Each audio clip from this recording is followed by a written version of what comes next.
hell do I turn it on? This. Oh, okay.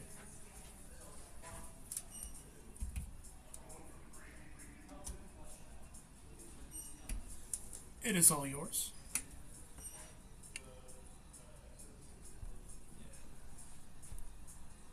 Stylus Oh, is you have to. Oh.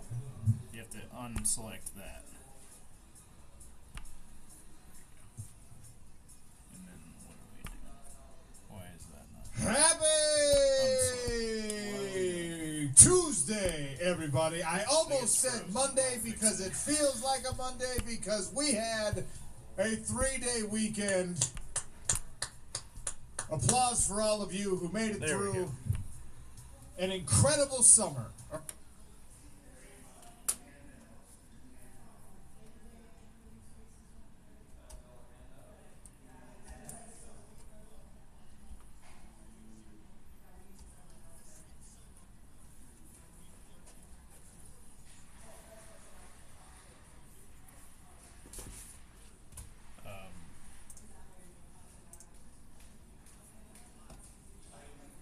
Use the phone today. What? You don't. We can't do video calls yet. Okay. We can. No video calls today, anyways. Yeah, can't do video calls yet. They can't hear us for some reason. It's something the engineers have to figure out. We can hear them, they can't hear us. Okay. So just the phone.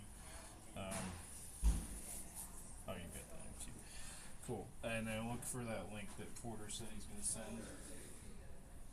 Should have the presser.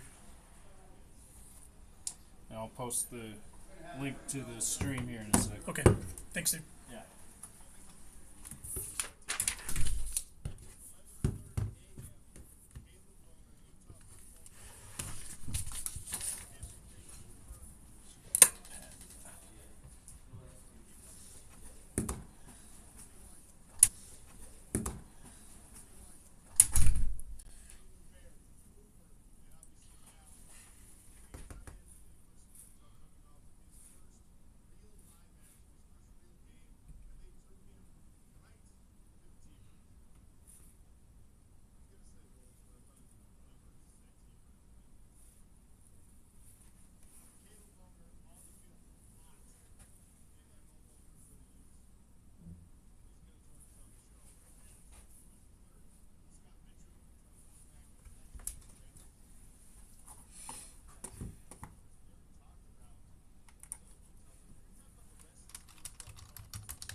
Did that shock you?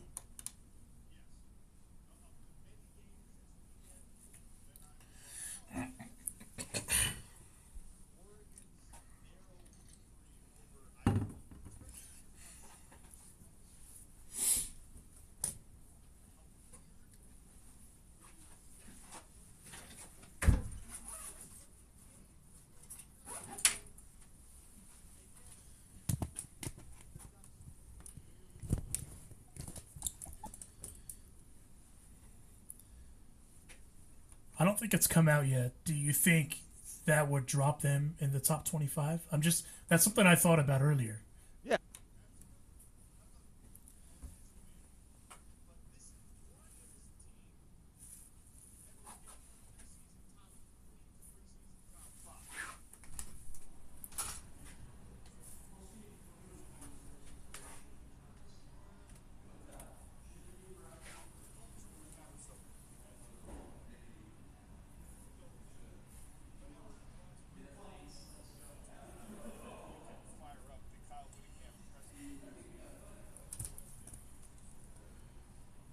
Hold on one second. Apparently I'm on air. You're not. Let me fix something. Apparently not. Say that again.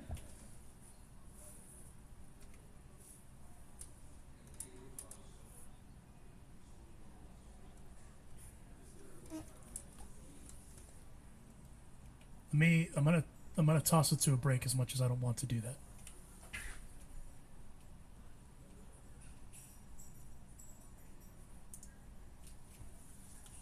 What the hell?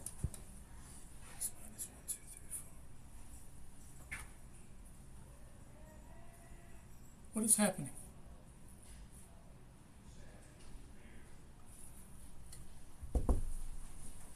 Hey, for some reason Sean is not going over the air.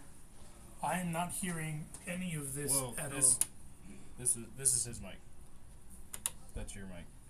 Love doing everything together. There we go. Jiu-jitsu, Okay.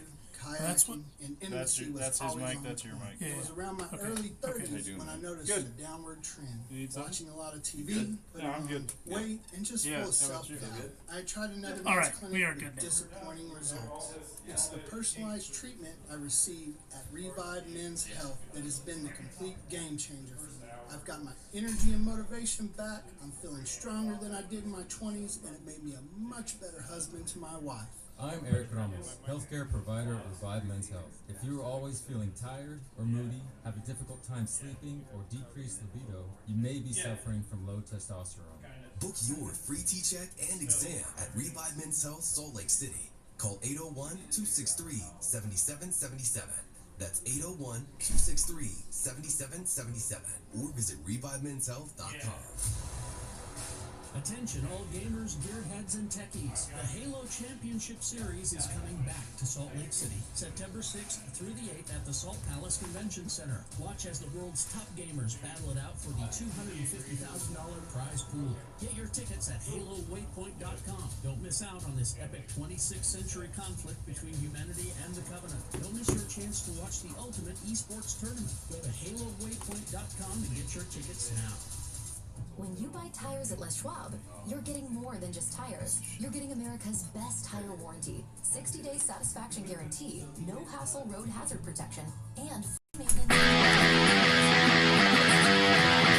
Jordan Noyes kicks it off. It's a high end-over-end kick, backpedaling and taking it. KD Nixon 2 yards deep into the end zone. Nixon trying to get to the outside, breaks a tackle, and then he's tripped up at about the 17.5-yard line. University of Utah covering that well, and it was Hayden Fury, the backup linebacker, that made the tackle. So USC will begin things with about an 83-yard field in front of them. And Scott, the guy we'll keep an eye on tonight, wears number 15. His name is Drake London, and he's the best wide receiver of the Pac-12, maybe the best wide receiver in college football. Yeah, and I think USC will come out and try to just get quick passes, let athletes go on athletes, and just say our athletes are better. But yeah, Drake London is going to be a challenge for Utah tonight. It'll be interesting to see how Utah handles it. Keaton Slovis brings out the offense, 1st and 10 from his own 17-yard line. Keontae Ingram in the backfield with him, a 3-wide look here on 1st down, a play-action pass. Pocket collapses, Slovis throwing to the outside. It's caught at the 30-yard line by Drake London. His 49th catch of the year, 17, making a 13-yard gain on 1st down. The pass rush was there. It didn't quite get home, and he completes the first pass of the game. Yeah, and they're kind of getting to Slovis quickly, but that's just too easy in a throw. It's one-on-one here, and then Drake London won that one-on-one.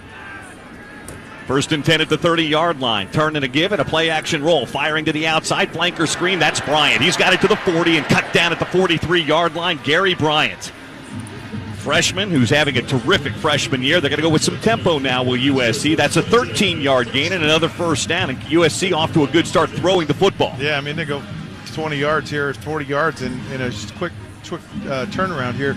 But those bubble screens, that's what was a problem for Utah last year in Salt Lake City, and they didn't handle it well on this first play. Trips to the left-hand side, a tight end and a tailback of the ball game. Utah with a 4-man down front, 5 now at the line of scrimmage for Utah. Slovis operates out of the shotgun. Keaton Slovis brings Drake London to the inside in the left slot.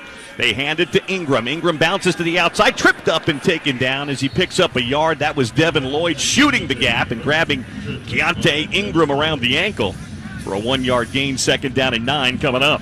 Yeah, and good to see from Devin playing downhill and making a tackle there in open field. It's hard to do, and these athletes at USC, they're going to test you all night long. Keontae Ingram sounds familiar. He ran for over 100 yards and a touchdown against Utah in the Alamo Bowl a couple of years ago, playing for Texas. Slovis going to change the play at the line of scrimmage now. He sees what he likes in the Utah defense. Now they shift around. Slovis on 2nd down and 9, hands it again to Ingram straight up the middle. Keontae Ingram second level to the Utah 49-yard line. It'll be a gain of about 6 yards, maybe 7. It'll be 3rd down and 2 coming up here for USC. And this is the money down. It did, no question, money down, but an interesting play there. Utah had everyone lined up on their right side, and then USC changed the play, and then Utah went away from it, and they ran right into where all the other players would have been. They should have. I think the most intriguing story we have with Utah football, at least in the early goings of this slate. Was it just so Caleb Lohner in 20 minutes. We've got Ryan, we have Scott Mitchell, who's going to join us and that's the weird part. in our second hour, the Utah quarterbacking legend, and then Jeff Schwartz will join us to talk the weekend that was. We'll break down Oregon that was off. and what they were not able to do. Most importantly, your Utes coming out of the weekend 1-0, and right now in the position we expected them to be as the Big 12 conference takes shape. You look at what Oklahoma State did this weekend, looked pretty darn good. Kansas State looked really good. Arizona had a tough, hard-fought win with some unbelievable performances from their star players. We'll talk about all those things as the show progresses today. You don't just get to pay attention to your Utes now. You have to look at what the rest of the conference is doing. We had a spotlight. Utah taking center stage on Thursday night. That left the weekend open for us to look at what everyone else was doing. How about BYU? I know that we are the home of the Utes. BYU with a really, really solid opener. Jake Retzlaff, who I have to find a new BYU source. I was told Jake Retzlaff had a rough camp. All right, I'm going to get Trent. It did not look like that when we saw him play on Saturday night. Jake Retzlaff looked awesome in that game against Southern Illinois. BYU, I told you, is going to be better than the preseason prognostications have them. I believe that. Put a couple poll questions up, or one poll question and then another general question. In honor of Caleb Lohner joining us on the show in now 18 minutes, a basketball player, I don't care what level, a basketball player you would have liked to have seen play football. Tell me who's a hooper you wish you could have seen play football. It's an old conversation. It's actually more of a summertime conversation, but it's a conversation I want to have on a Tuesday where we've got a converted basketball star who, in the early goings for Utah, drawing extreme praise from the coaching staff and, of course, scored his first collegiate touchdown against Southern Utah on the pass from Isaac Wilson. Because we've got Caleb Lohner joining me, tell me what basketball player you would have liked to have seen play football, even if just for like a season. I heard Spence Checketts on The Drive had Eric Weddle on last week, and he asked Weddle, is it easier for basketball players to transition into football, or could football players be more successful transitioning to basketball? That's something that we can explore with Caleb Lohner when he joins us. So Caleb Lohner, Scott Mitchell, Jeff Schwartz, all joining me on the show today. The other poll question I put up is, which Big 12 team was most impressive in their wins? Utah, Kansas State, Arizona, Oklahoma State. All looked good, but you got to consider quality of opponent and whatnot. The Kyle Whittingham press conference did take place yesterday. You were all barbecuing, enjoying your Labor Day. Utah football is still in season prep, and they're in their regular mode. So Kyle Whittingham went through his normal media availability yesterday morning. You probably haven't had a chance to hear that in its entirety. We have it for you. We're going to throw to that, and then in 16 minutes, Caleb Lohner. Here's Kyle Whittingham in the weekly presser. I guess there's been some wagering going on as far as how I start my press conferences, so I'm going to try to change it up every week so nobody can win whatever they're wagering. So this week, it was great to have Cam and Brant back on the field last week. Lethal combination. They've got great chemistry, and obviously you saw that in the first half, so that was a big plus for us. I thought we played a fairly clean game. There were some things that we can do better, as there is every single week. Thought we ran the ball just okay. We had 185 yards rushing, but we like to get that 5 yards a carry statistic, and we were just shy of that. Penalties were not excessive, maybe one or two too many, but not anything excessive. Did turn the ball over a couple times, lost the turnover margin, which we rarely do. It was -1 in the turnover margin, but a lot of good stuff. We played very efficiently for the most part. Defense was suffocating and ended up with a shutout. I think it was the first shutout in 4 or 5 years. And offense put up a bunch of numbers in the first half. It was a chance for us to get in a lot of the backups in the second half. And in fact, even in the end of the first half, we got some guys in. But overall, a good start to the season. Much bigger challenge this week. We understand that. Baylor's a good football team. They got good personnel. They're well coached, extremely well coached. Had a victory last week, much like a lot of the country, where they played a opponent that was at the FCS level. But we were fortunate to get out of there with a win last year. We know that. We haven't forgotten that. It was a right down to the wire game, and so we got to prepare the right way all week long, just like we do every single week, and be ready for a fight, because that's what it's going to be.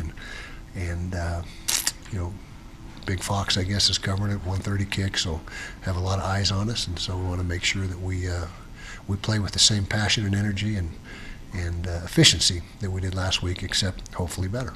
So that's where we're at. Kyle, this question comes from Justin. Justin, I'm his spokesman today. Okay. He said, great win on Saturday. How would you grade Isaac Wilson's performance in the game, and are you concerned about this position moving forward? Okay, Isaac Wilson, I thought he came in, probably put him in a little difficult situation there. Probably should have had him just hand off. Well, I shouldn't say should have. I think eventually he'll grow from that. Not eventually, but he will. He's been in that situation now already. So if it does come up again, he's been in a hurry up situation at the end of a half. But overall, probably a B. If you're putting a grade on it, made some good throws once he got settled in there in the second half. Made some good runs from the pocket, and he just right out of high school. So I don't know what everyone was expecting, but when we grade the film, he was pretty efficient and did a nice job. 2 balls that he wish he had back, but it was good to get him the reps. And he had 30-something reps, so that's good for him, and it will pay off at some point down the line. Before the season started, you mentioned that you had 2 tiers of running backs, and mentioned that Dijon Stanley was in the second tier, but you had a special package of plays for him. After his season debut, is he kind of elevated himself into that first tier? Well, he sure was productive Thursday night and was a big play guy for us. And it's really like the first tier with those 3 guys and an asterisk plus Dijon's package of plays. And so I don't think he's quite yet ready for every down type of a back, but he certainly will have an expanded package as the season goes on if he continues to have the impact that he did last week. But he was did everything really well in the game Thursday night. Nearly 200 yards of offense, receiving and rushing, and so he's a weapon for us. At least he was in that first game. And if we can create some more big chunk yardage plays with him in the future, that's that could be a niche that he could fill for us this year. Kyle, like you said after the game, Kenan Johnson's injury didn't look good. What's the update on him, and what's your plan for that? Yeah, unfortunately, that's season ending. Season ending, and if there is a silver lining, he will be able to get another year. We haven't had that discussion yet. It just depends on what he wants to do and how he wants to handle it. But from what feedback I have gotten, it would be pretty much a slam dunk to get him another year if he wants to go down that road. And then Aliki went out not season ending, and so that's the extent of what we'll comment on that. But it's good because we feared there for a while that it maybe was extremely serious, but looks like he's going to be back with us at some point. What's the plan at cornerback now that his injury is season-ending? Good question. Smith Snowden played exceptionally well at the nickel spot on the inside, slot corner, whatever you want to call it, and he is very capable of playing on the outside as well. So you might see that happen. Scooby Davis came in and gave us some good reps. We get Cam. Cam's back this week at corner, and that'll give us another guy that had a very good spring and was showing promise. And so it's right now we don't have the exact answer and configuration, but we'll take a look at the configurations in practice and determine in the next day or two what the best one's going to be.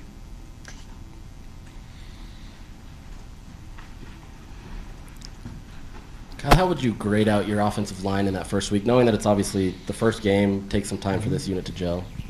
You want another letter grade? Am I pinned to letter grades? How about B+?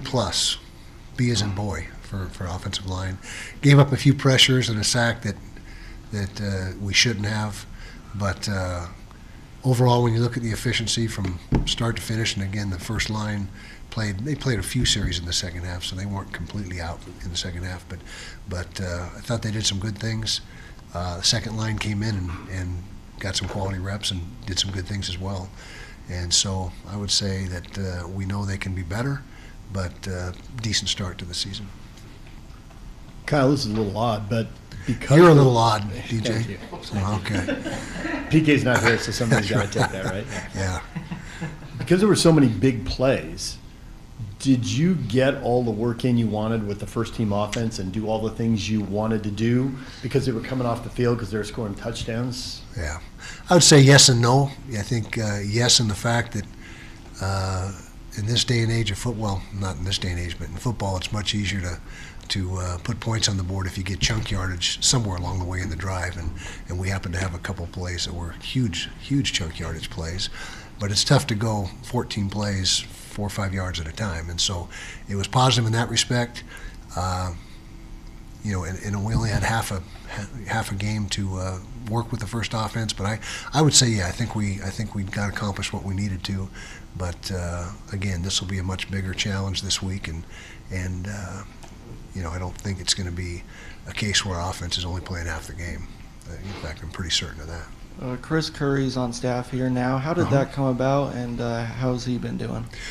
We had a gentleman on staff that was going to be with us that had a family issue where it prevented him from being able to be with us this season. We didn't find out until about 2.5 weeks ago. And Chris is still living here. He was helping out at one of the local high schools and scheduled to help them out this season. But when that opening came about, extended the offer to Chris. He showed interest, and we're excited to have him on board. So he's an administrative assistant for us right now. Kyle, obviously, as you've mentioned, all fall camp, keeping Cam healthy is a priority. Mm-hmm. And after the game, you said you felt like he took a couple too many hits. How do you balance, I guess, his competitive edge and your want to keep him healthy? Because after the game, he said he takes hits and he calls them Scooby snacks. I mean, walk me through how you balance that as a coach. Well, I will say this: after watching the film, it wasn't as bad as I thought it was. No, I shouldn't say as bad, but he was fairly smart most of the time. His competitive mentality comes out, during those situations oftentimes, and he wants to get that extra yard. But he's a guy that when he's in the lineup, we're obviously a much better football team, and so we don't want to beat it to death and make him, not that he'd ever be afraid of anything, but so concerned about it that it affects his play in other areas. And so I thought that after watching the film, I wish maybe once or twice he could have, got a little more out of harm's way. But he is one of the most competitive guys that you'll ever come across, and so it's going to be tough to completely say that, hey, you're never going to do that, because it's going to happen once in a while. One of the quirks of realignment is having a non-conference game against another Big 12 team. Right. How do you approach that situation? It's kind of unique in the sense that, I mean, they are a conference foe, but it doesn't count on the conference standings. Yeah, it is a unique situation, but they've been on the schedule for 5 years now, or 4 years, whatever it was. So who knew that things would shape up as they have?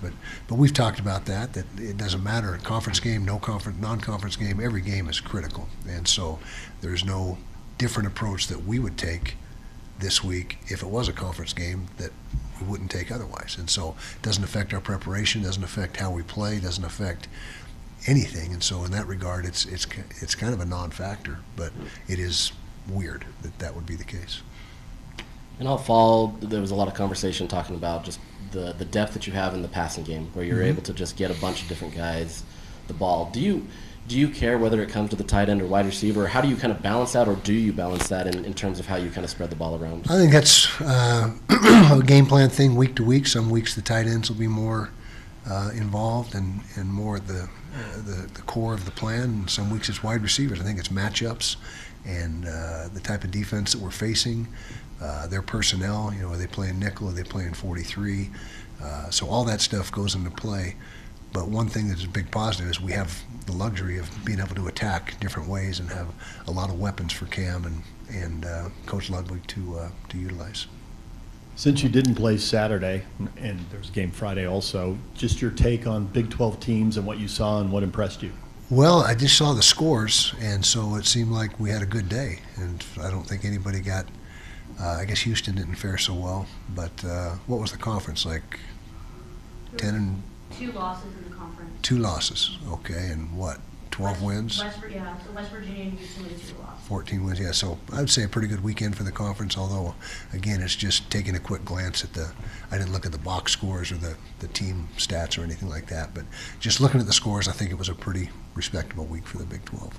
You talked last week about how the staffs are getting bigger. Historically, your coaching staff would be focused on the next game. Do you have enough people now that you have a second group of people who are looking ahead, starting to prepare for those first couple of conference games? Absolutely, and that's been a big plus for us. And I don't know if it's an advantage, though, because pretty much everybody has the same opportunity to do that. But the advanced scouting and being able to get a week ahead and stay a week ahead during the season is it really is a very valuable tool for the 10 full-time coaches, because when they come in on Sunday, they've already got essentially a scout report in hand, ready to work, and base it off what the information that has been gathered tells them. And so that's a plus. But again, is it an advantage for us? No, because everybody's pretty much on the same page there. This was the first game with your new safety tandem back there. How would you assess their performance? Pretty good. I think that they did a good job, and Teo Johnson did some good things, missed a tackle or two, but we didn't tackle all that much in fall camp this year, so we expected a few misses. I think overall we only had 8 misses, which is not egregious. That's pretty good tackling. Nate Ritchie, who we all know about, from years past, he's a proven commodity, did a good job. A.K. Gilman gave us some good reps, although he missed a few tackles as well. John O'Hall, I think you got to be excited about him at linebacker. He came in and gave us some really good play at linebacker. In the end of the game, he's not a safety, but he was a safety, so I guess that's somewhat relevant.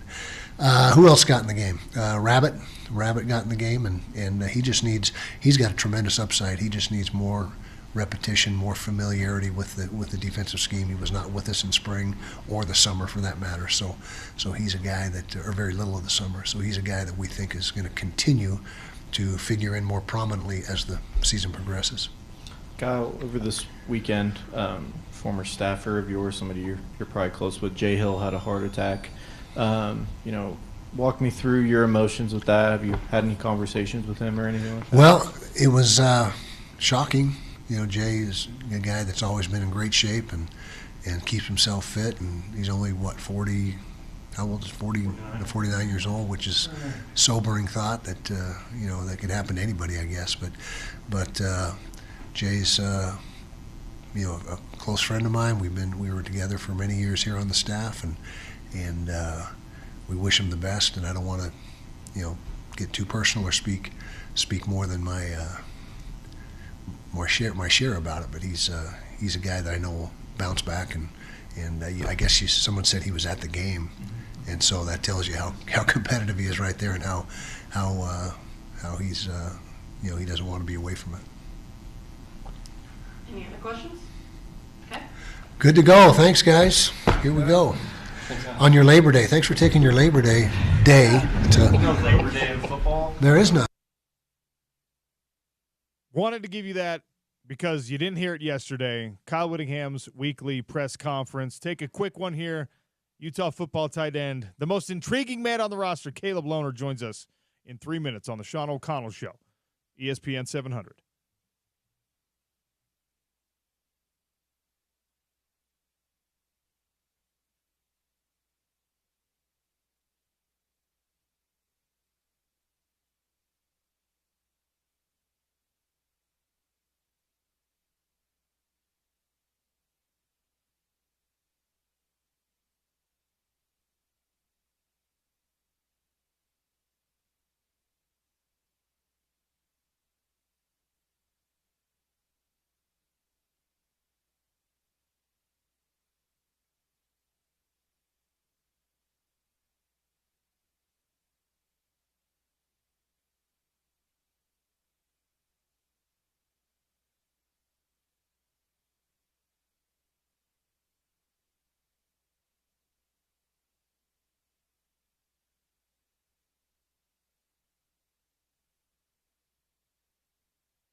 Cam Rising at the line of scrimmage, changing the play. First down handoff, Pledger into the hole, spins off a tackle, gets to the 16-yard line, picks up a yard, and that's it. They ran right at the teeth, and Utah got no push up front that time. Tackle on the play by Rover linebacker Raymond Scott. Yeah, this is just a straight-ahead zone read here. The tight end pulls and tries to seal that backside and just gets there a little late and kind of gets the play blown up. But, this Utah team's got to come off the ball here. 4 wide look on 2nd down and 9 from their own 16. USC with 4 at the line of scrimmage, 7 in the box. Play action, flanker screen thrown out into the flat to Britton Covey. He's got it at the 20 and spun down. That's Brant Keithy, actually, who came up with that grab. We're a distance away from the field. The 8s and the 0s get mixed up. Keithy picks up about 4 on the play. 3rd down and 5 coming up. Seeing a better job of 2nd down. Utah's shown so much run on 2nd down. And this is a high percentage play. It's almost like a running play still. And now they're in a manageable 3rd down. 4 wide look on 3rd down and 5 from the Utah 20. They bring Keithy into the left slot. Cam backpedals, looks, fires outside, caught, complete to the outside, but taken down after a 1-yard gain. Mekhi Bernard out of the backfield. USC strung that out, used that athleticism and their speed to get there, and Utah's going to have to punt on a 3 and out. Yeah, and Cam's got to make a better throw there. He threw it a little bit behind Bernard. He gets it to him in stride. he can turn that shoulder upfield and maybe miss a tackle, but get close to the first down. Gary Bryant back to receive. They've got an off-return man as well back there. Cam Peasley stands at his own 8-yard line to punt this ball away. USC is going to set up the return here. Peasley's punt. Good spiraling kick. Looking up into the sun is Bryant. He takes it at his own 35, and he is going to be wrapped up and taken down immediately at the 35-yard line. Good kick coverage that time. But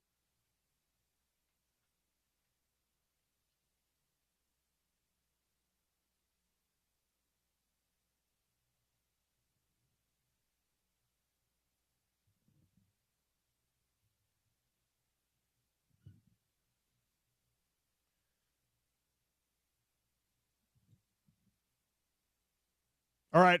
My next guest, he's officially listed as a tight end in the Utah football program. We've called him the most intriguing guy. We've called him an interesting project. He's a bona fide touchdown score and pass-catching threat after his first game in a Utah football uniform. Caleb Lohner, kind enough to join me on the show today. Caleb, welcome. How are you? I'm good. How are you guys? Thanks for having me on. Yeah, man, I'm really excited to talk to you. It's been fun to kind of follow the story through camp and things like that. But now you've got the first game under your belt. I imagine you guys did film study yesterday. Am I correct there? Oh, call dropped. We'll get him back. I'll spoiler alert. My first question for Caleb Lohner is going to be how he graded out yesterday, because we are all very pleased with the way that Caleb Lohner found a role in this offense in his first game as a Ute. 20-yard touchdown score on the pass from Isaac Wilson. But I want to know how he graded out, because there's a bunch of other reps where you're not watching what Caleb Lohner is doing because the ball's not going his way. All right. Caleb, sorry about the technical difficulties there. You already did film on the SUU game, right? Yes. How did you grade out? I graded out pretty well. Like any misses, any missed assignments? Like, get me to the bottom of this, because what we were able to see, I was like, okay, this kid knows what he's doing. You had the touchdown catch, obviously. There were a couple other opportunities where you were wide open and the ball didn't get to you, but was there anything in this game where it's just like, I got to get that one back? I mean, ironically, the first pass I ever get thrown, I drop in the end zone, which in my mind, I was like, you know what? Maybe it's too easy. Maybe I had to drop one before I, caught one. And luckily I got another opportunity, and it was a way harder pass and catch. But yeah, I felt good out there. I noticed little things that maybe the public and fans don't know when it comes to the game. But yeah, I executed the assignment, had a ton of fun. It was fun to be out in an environment where I was actually playing the game. Practice and training camp is, feels a lot different. Got fans. The process of how things work is different. But for a first game, I felt pretty comfortable. And again, now our focus is just keeping it going, moving on, learning from kind of what we just did. Well, I alluded to a couple of reps where you're running free what would have been a touchdown pass if it came to you. I think I was standing down in the end zone. I think it was the first one that Cam threw to Brandt, and you were running parallel to him, equally wide open. And what's the feeling like when you know that? You're like, oh my gosh, if he throws it to me, I'm going for the score here, but then it goes to someone else. Like, because this is all pretty new to you, so how did you react? Mm-hmm.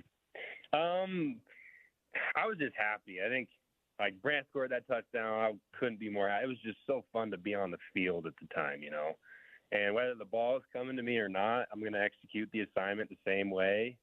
But it is pretty fun to see the pass coming your way. I mean, I only got a few of them, but the adrenaline's real. You kind of get a little rush, different from what I've experienced in basketball, because in basketball, you touch the ball a lot more throughout the series of the game. Football, as a receiver or a tight end, it's more limited, and so I think it's valued a little bit higher, but I couldn't stop smiling, honestly. I was having the time of my life. It's really fun for all of us to watch. I'm curious, like, it's probably this way in basketball. I know it's this way in football, but there are some guys who in practice they're great, and or vice versa. They don't practice well, but then when the lights are on, for whatever reason, the game slows down. They look better. It's less nerve-wracking. Maybe the reps in practice, you have too much to think about. Whatever it is, did you find, is there a difference in your thought process based on what you were doing in practice versus the games? No. I think the way the Utes practice is the way they play, and we've been practicing hard and focusing on the things we need to focus on offensively, executing our assignments and plays and techniques. And I think that showed last Thursday when we played SUU, and we're just looking to build from there and keep it going. Were you surprised at all at how much you were used in this game, or did you know that you were going to be on the field a lot? I asked that question because we've seen this happen at other schools. We've even seen this happen at Utah, where a guy will move to a new position or he'll be a relative newcomer to the game, and it takes time. You don't see him in the first week of the season out there for whatever it is, 20, 30 snaps. I don't know how many you actually got, but you don't see him prominently featured until maybe week 4, 5, 6. Did you know that you were going to be on the field that much in week 1? I honestly didn't know what my reps were going to look like, but I knew that each rep that I was in, I was going to make it count and do the best job I could with executing the assignment and doing it for the team. Because I think my goal at the end of the day is to learn and process as much football as I possibly can on a day-to-day basis, and then to win as many games with this program as we can. And wherever I can be used for that, I'm going to do it, and that excites me.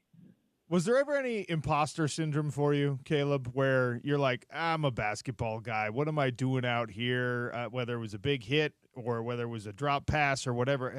Have you had to get over that? Or because you've been such a high-level athlete for so long, have you been confident through this whole process? I've been pretty confident. And, I took a lot of time in making the decision. And I think once I made the decision, there's no looking back. And so I've just been able to take it all in and focus on every single day, getting just a little bit better, understanding schemes and different things. But no, I don't think that I've had any of that, just because making this decision was kind of a commitment to myself and to this program that, hey, I'm going to give this everything I got, and I'm going to be all into being a football player.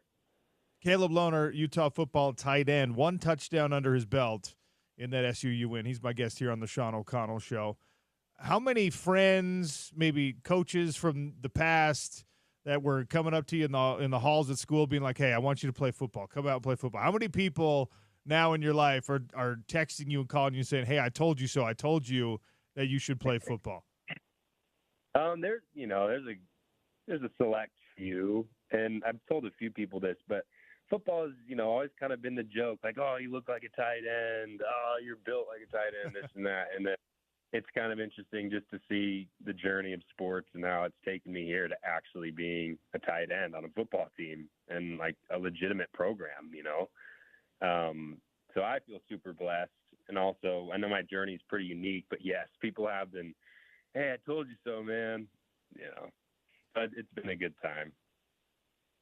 There's this conversation. I spend a lot of more time around football guys than I do basketball guys. And there's this thought that high-level basketball players, while incredibly impressive athletes, are not always physically tough enough to survive in football. And then the basketball side of things, I don't know what that argument is. Maybe that football athletes aren't smooth enough, athletic enough, coordinated enough to be great at basketball. Have you had any trouble with the physicality of the game of football?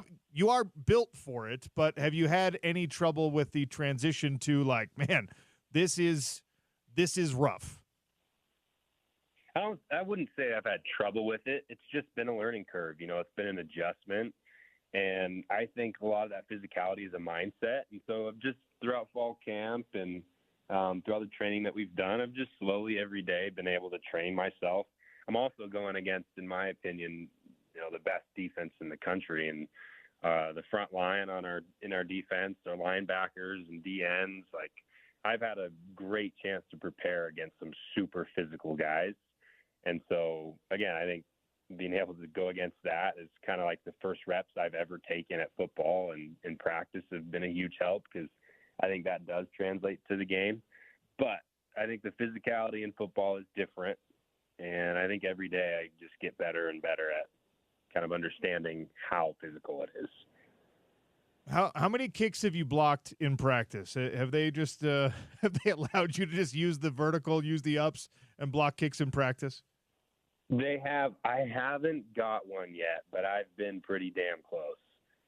And so my goal is to get one in a game soon. And I'm hoping, I'm standing back there, kind of jumping. I can scare a kicker into shanking it low or not, thinking about me back there and being able to get a hand on it. That'll be pretty awesome. I would not be surprised, Caleb, if there's a game this year, maybe even 2 games this year, where that you have as big of an impact there as in catching passes, because that's such a unique thing. And we obviously know there's a lot of games in close football games where it comes down to a kick or two, and if you can block one, that's a 10-point swing. Yeah. I agree. It would be pretty cool. So we're working on that every day, and I'll continue to work on timing it and where I'm supposed to be aligned and hoping to get one. So I'm going to ask for honesty here. I know we don't know each other, but I'm going to ask for honesty here because one of the things that we have talked about in the media, conversationally with friends even, is Utah has never had this many weapons at the disposal of an offensive coordinator, at the disposal of a quarterback. And we've asked Kyle Whittingham, we've asked Cam Rising, we've asked you guys, hey, how do you keep everybody happy? Well, we saw a distribution in this game. You got the touchdown catch. We saw Brandt get to eat in this one. Obviously, a lot of people got their little moment in the sun or moments in the sun. Mm-hmm. And then you go back to the locker room and everyone's happy because it's a shutout win. But what is the conversation really like of like, oh, man, I was open on that too. I want to get that one. Is there any kind of like, how do we share this around within the locker room, within the team? I think when you have weapons like that, there's always going to be talk. But when you're when you're a part of a program like, what Coach Whittingham and all of these guys have built, the selflessness of being a teammate and understanding that, hey, winning is the most important thing we can do. And when we win, everybody eats. And so, yeah, there's going to be games where guys that might have had a great game before don't get as many looks. And that's just part of it. That's the team that we have this year. And, personally, I would rather be on a team like that than a team with not enough weapons, And our team, I do believe we have some of the best offensive tools. And we have everything we need to go win a Big 12 championship.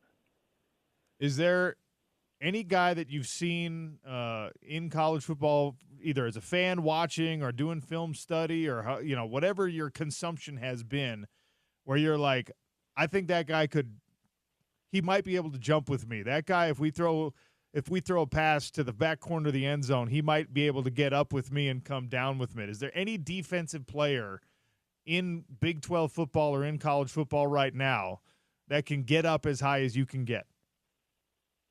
From what we've seen so far, probably not. But I will tell you, there's some incredible athletes in the Big 12, and so I'm sure that as we continue the process of playing different games, there will be guys that it's going to be an athletic battle, and I'm up for that competition, and I'm hoping to kind of have a target on my back when it comes to some of those contested throws, make it interesting. But again, I'm just super blessed and super excited to be on this journey with such a prestigious team. And our goal is to win a Big 12 championship. So wherever I can be of use to this team, I will be. All right, I promise I won't tell Andy Ludwig if you reveal something here. We saw the 14 personnel. Are we going to get like a Wildcat package where it's all tight ends? Brandt's maybe the quarterback. Is there a 15 somewhere in there, Caleb? Or is 14 as good as we're going to get with your tight end room? You know what? I don't know, because I believe we got the best tight end room in the country. There might be 6 of us out there at one time. I don't know. I want to see it. I could actually see that happening.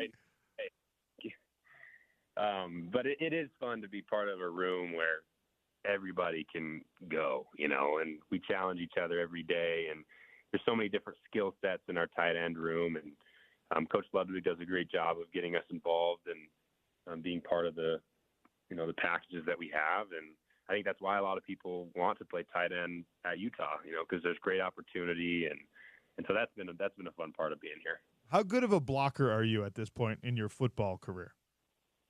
I'm getting better every day. From where I came the first day in practice to now is, in my eyes, super hopeful, because I had no idea what I was doing the first day of camp. Now, with the millions of reps, and we do it every day. It's like clockwork, right? And so I would say I'm a lot more comfortable. I feel confident in my blocking abilities, and it'll be fun to start playing against some of these athletic DNs and bigger, stronger guys to really put that to the test. Do you enjoy the blocking portion of the position? Not every tight end does. Yeah, I enjoy it. I won't lie to you, catching passes is way more fun, but that's just sports right there. Sometimes you got to do the dirty work in order to receive the benefit of something else, Yeah, that is the way it works. Caleb Lohner for just one more second here on the Sean O'Connell Show. I put the question out on the Twitter page today because you were coming on, a basketball player that we've all watched that we wish we could have seen play football. You are that answer for some of these Utah fans, obviously, but as someone who was so deeply involved in basketball for so long and now knows exactly what it takes to transition from hoop to playing high-level football, who's another guy, whether a college player, a former teammate, a pro that you enjoy, that you would love to see play football that we only know as a basketball player? I think everyone will say this, but I'd love to see LeBron James put on a tight end uniform. It would be just he's the best athlete on the planet probably, so that would be fun to watch. I think that, yeah. And there's little clips of him, and I don't know if it's middle school or early high school, but growing up always watching him, he's the best player at times in my life, and I think it would be pretty cool to see someone I've idolized put on a jersey like that. Any extra juice in a Baylor game because of your familiarity with the university? Yeah, I think maybe a little bit, but I'm going to treat the preparation in the game just like I would in any other competition, I loved my time at Baylor. I'll always be grateful for the experiences I had there. Also, I didn't really get to spend a ton of time with the football program just because of some of the separation on campus and Art's travel schedule and theirs, and but yeah, I'm gonna prepare the same way that I always have and execute and do the things that I should. Are your aspirations in football growing by the week? Growing now that you can score touchdowns at the Power 4 level? Are you looking beyond just getting better every day to, hey, I can take this maybe all the way to the league? There's thoughts some days, but I think my biggest focus right now is winning football games. And I think if I just, give it everything I have and continue to prepare and help my body be in the best shape it can be and understand the schematics of football, then that'll, be a question for after the season. I don't know how much attention you paid to Utah football before you became a part of this roster, but are you fully aware of how weird it is that you got praise from Kyle Whittingham and this staff publicly like every day? That doesn't happen very often. Are you aware of what an outlier that makes you? A little bit, but I'm just so grateful and blessed to feel the confidence from such an incredible staff like this. And I think, that's another thing that kind of went into my decision. I felt a lot of confidence from the staff and Coach Fred and Coach Witt, and just that, hey, we want to develop you and we want to teach you the game of football, and we think you could be a use to our team. And so that gives the player confidence. And again, I think we do have the best tight end room in the country, and I think the coaches have done a great job of recruiting that. So yes, it does make it fun. Well, Caleb, appreciate you giving me some time on the show today. Good luck against Baylor and beyond. I'm sure we'll chat again soon. Awesome. Thank you, guys. That's Caleb Lohner on the Sean O'Connell Show, Utah football tight end. So far, the stat line, 1 catch, 20 yards, touchdown against Southern Utah. he really is an outlier. That's a guy that this coaching staff is enamored with in a way that you don't often see. I know I pointed out a lot when you hear a name come out unsolicited from a coach's name or even solicited from a coach's mouth. Like Caleb Lohner, every day at camp, every media availability, it was, hey, this guy's really coming along.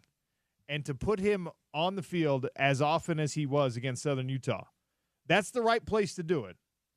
You want to see him learn and you want to see him get those reps against the team, an FCS team, kind of a mid-level on the rise FCS team. But he was really impressive, man. One question I had with Caleb. So since he went from basketball to football, does that mean that his eligibility starts over with football? We all wish, right? Wouldn't that be nice? Or is it just a one and done? No, it's a one and done. Okay. And they know that, and he knew that coming in. And I love this. I applaud this with Caleb. Another one of the things that as we learn more about him, that's really impressive. By the way, how polished is that guy? Very, very polished. But recognizing that, hey, you got one more shot, whether he decided to go take another swing at basketball or he wanted to try it in football, recognizing that collegiate athletic eligibility is a precious and finite resource. We can make as many jokes as you want with 2 7th-year guys on the team, and there's a 9th-year guy playing at Miami. You best say ask Cam McCormick. Yeah, but it does run out. And there are people out there who don't take advantage of all of it. I understand if you're moving on to the NFL early or you're going to the NBA early, and that's why you don't take advantage of it. But there's so many, so many people who want to play a sport, who wish they played a sport, and then they wait and they watch and they wonder, and then bang, the opportunity is gone. And for him to make good on this in the way that he's made good on, even if that's the only thing he ever does, he can say, yeah, I played basketball and I played football in college in 2024. Well, and not only that, he played at 3 good programs at those respective sports. Yes. Which hey man, Caleb ain't no scrub. I mean, and he's polished. To play at an elite level is insane. I'm going to put another question out on the poll because I heard Spence ask it to Eric Weddle. I just asked it to Caleb sort of indirectly. I want to know from our listeners, what's an easier transition? Who could make the transition more successfully? Elite basketball to football or elite football to basketball? Because we do this thing in the United States where we put our football players on this pedestal as great athletes. And we oftentimes forget until you're actually standing next to them how big NBA players are. Now, they're not always big in the right way for football, but there are plenty who are. The small guys in the NBA are like 6'3", 200-plus pounds. Even though they look 5'7", and they're not. Like, Steph Curry is a big guy. I think he's 6'3", 6'4". He's a large man. Yeah. And he just looks tiny, but he's not. But then you think about it, too, in comparison to, like, Money Parks. I think about that guy from time to time when I walk past him. He is not a large person. No. And then you look at the smallest guy in the NBA, and there's still obviously the lore of Nate Robinson that did what he did. But I don't know how well Money Parks can hoop, but can Money Parks hoop at that level with those guys? The age-old adage. Just like I don't think LeBron I think would be a great tight end. I just think it would take him a lot longer to transition than he would. Well, vice versa. Here's the thing: LeBron now, absolutely. LeBron, he's 40. But LeBron, like prime LeBron. LeBron's athleticism translates to football. I don't care what any football hardcore says. Right. Especially if you take sort of the ethos that he grew up with in basketball, the flopping and the avoiding contact and stuff like that, and you flip that on its head and you say, no, now you got to be a hard-nosed guy. You got to get hit. Are we pretending that LeBron James, the greatest physical specimen walking the planet, wouldn't have been able to adapt to that? That's silly. But also just think about how bonkers it would be to see a 6'9" wide receiver. Yeah. And prime LeBron was heavier than he currently is, too. Do me a favor, all of you out there, go back and look at the recruiting rankings for what would it have been? It was like 2002, 2003 maybe. LeBron James, before he went all in on basketball, was a highly regarded wide receiver talent. Highly regarded. Anyway, I'll put that question out on the poll. Last week, we welcomed a new partner to the program, our friends at Farmer and Chemist. And I can't tell you how timely this was. My wife dealing with some back issues right now, dealing with some serious pain. We didn't know what it was about. The muscles were flared up, that right inside the scapula, that big knot of muscle that you're always asked to get the massage thing and like get this thing out of here, work this muscle knot out. Well, problem salved. They have this salve, the CBD salve at Farmer and Chemist. It couldn't have been more timely. I just want to let all of you know that. The fact that we had a new partner on the show while my wife was dealing with that, I took a sample home, started using it, and how well it worked. It was like some destiny. It was crazy. Anyway. So you think I need some of that for my flange? Yes, you definitely need some for your surgically repaired finger. Jeff, our friend from Farmer and Chemist, joining us now on the Sean O'Connell Show to talk about, well, not only the salve, but all of their products. Jeff, that stuff works, man. I don't know how instrumental you were in developing it, but that stuff is magic. Yeah, I'm glad it worked for your wife. The salve's amazing. But the tincture salve gummies, they all work for different things just based on what you're using it for. But you find good stuff and it's going to work.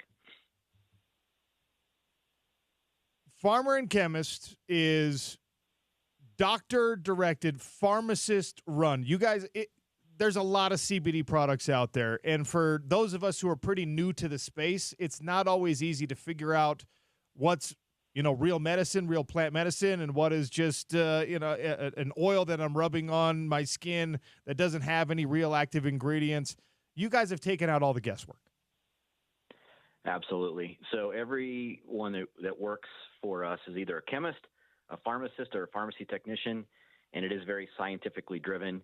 And we have tried to bring the best products to market. Unfortunately, there are a lot of not so good things out on the market, really high THC that are going to get people high, or hemp seed oil that doesn't have any therapeutic value. So we actually have dialed it in, the science in, and we have a really good products that work for a lot of different things. All of these products approved by the state of Utah, third-party tested for purity, for potency.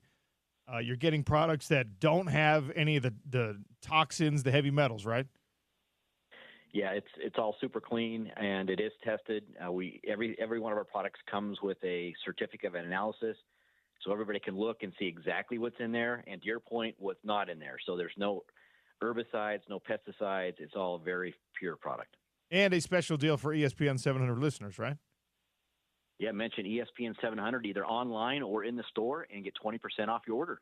Whether it's sore muscles, arthritis pain, whether it's help with sleep, restless leg syndrome, or you just need something for your pets, Farmer and Chemist is the place you should be headed. 9 to 6, Monday through Friday, Saturdays 10 to 5, closed on Sundays. Mention ESPN 700. Tell them OC sent you down on Main Street in Midvale, or farmerandchemist.com. Jeff, always great talking to you. Thank you. Thank you. It really is great stuff. And we're gonna have to hook up Alonso because my man is playing hurt right now, playing through the pain. Every day is the Super Bowl, OC. I love it. Every day. Big thanks to Jeff. Obviously, big thanks to Caleb Lohner as well. And a preemptive thanks to Scott Mitchell, who joins us next to talk about where Utah fits in the Big 12 now that we've seen everybody play. Sean O'Connell Show on ESPN 700 and 92.1 FM.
In 23 minutes, we go through the opening Big 12 weekend by the numbers. There were some insane numbers from the Big 12 Conference, players within the Big 12 Conference, as Week 1 is now in the books. Utah moves on to take on the Bears of Baylor. It is a non-conference game that is against a conference opponent. This is what happens with conference realignment and things changing at the last minute.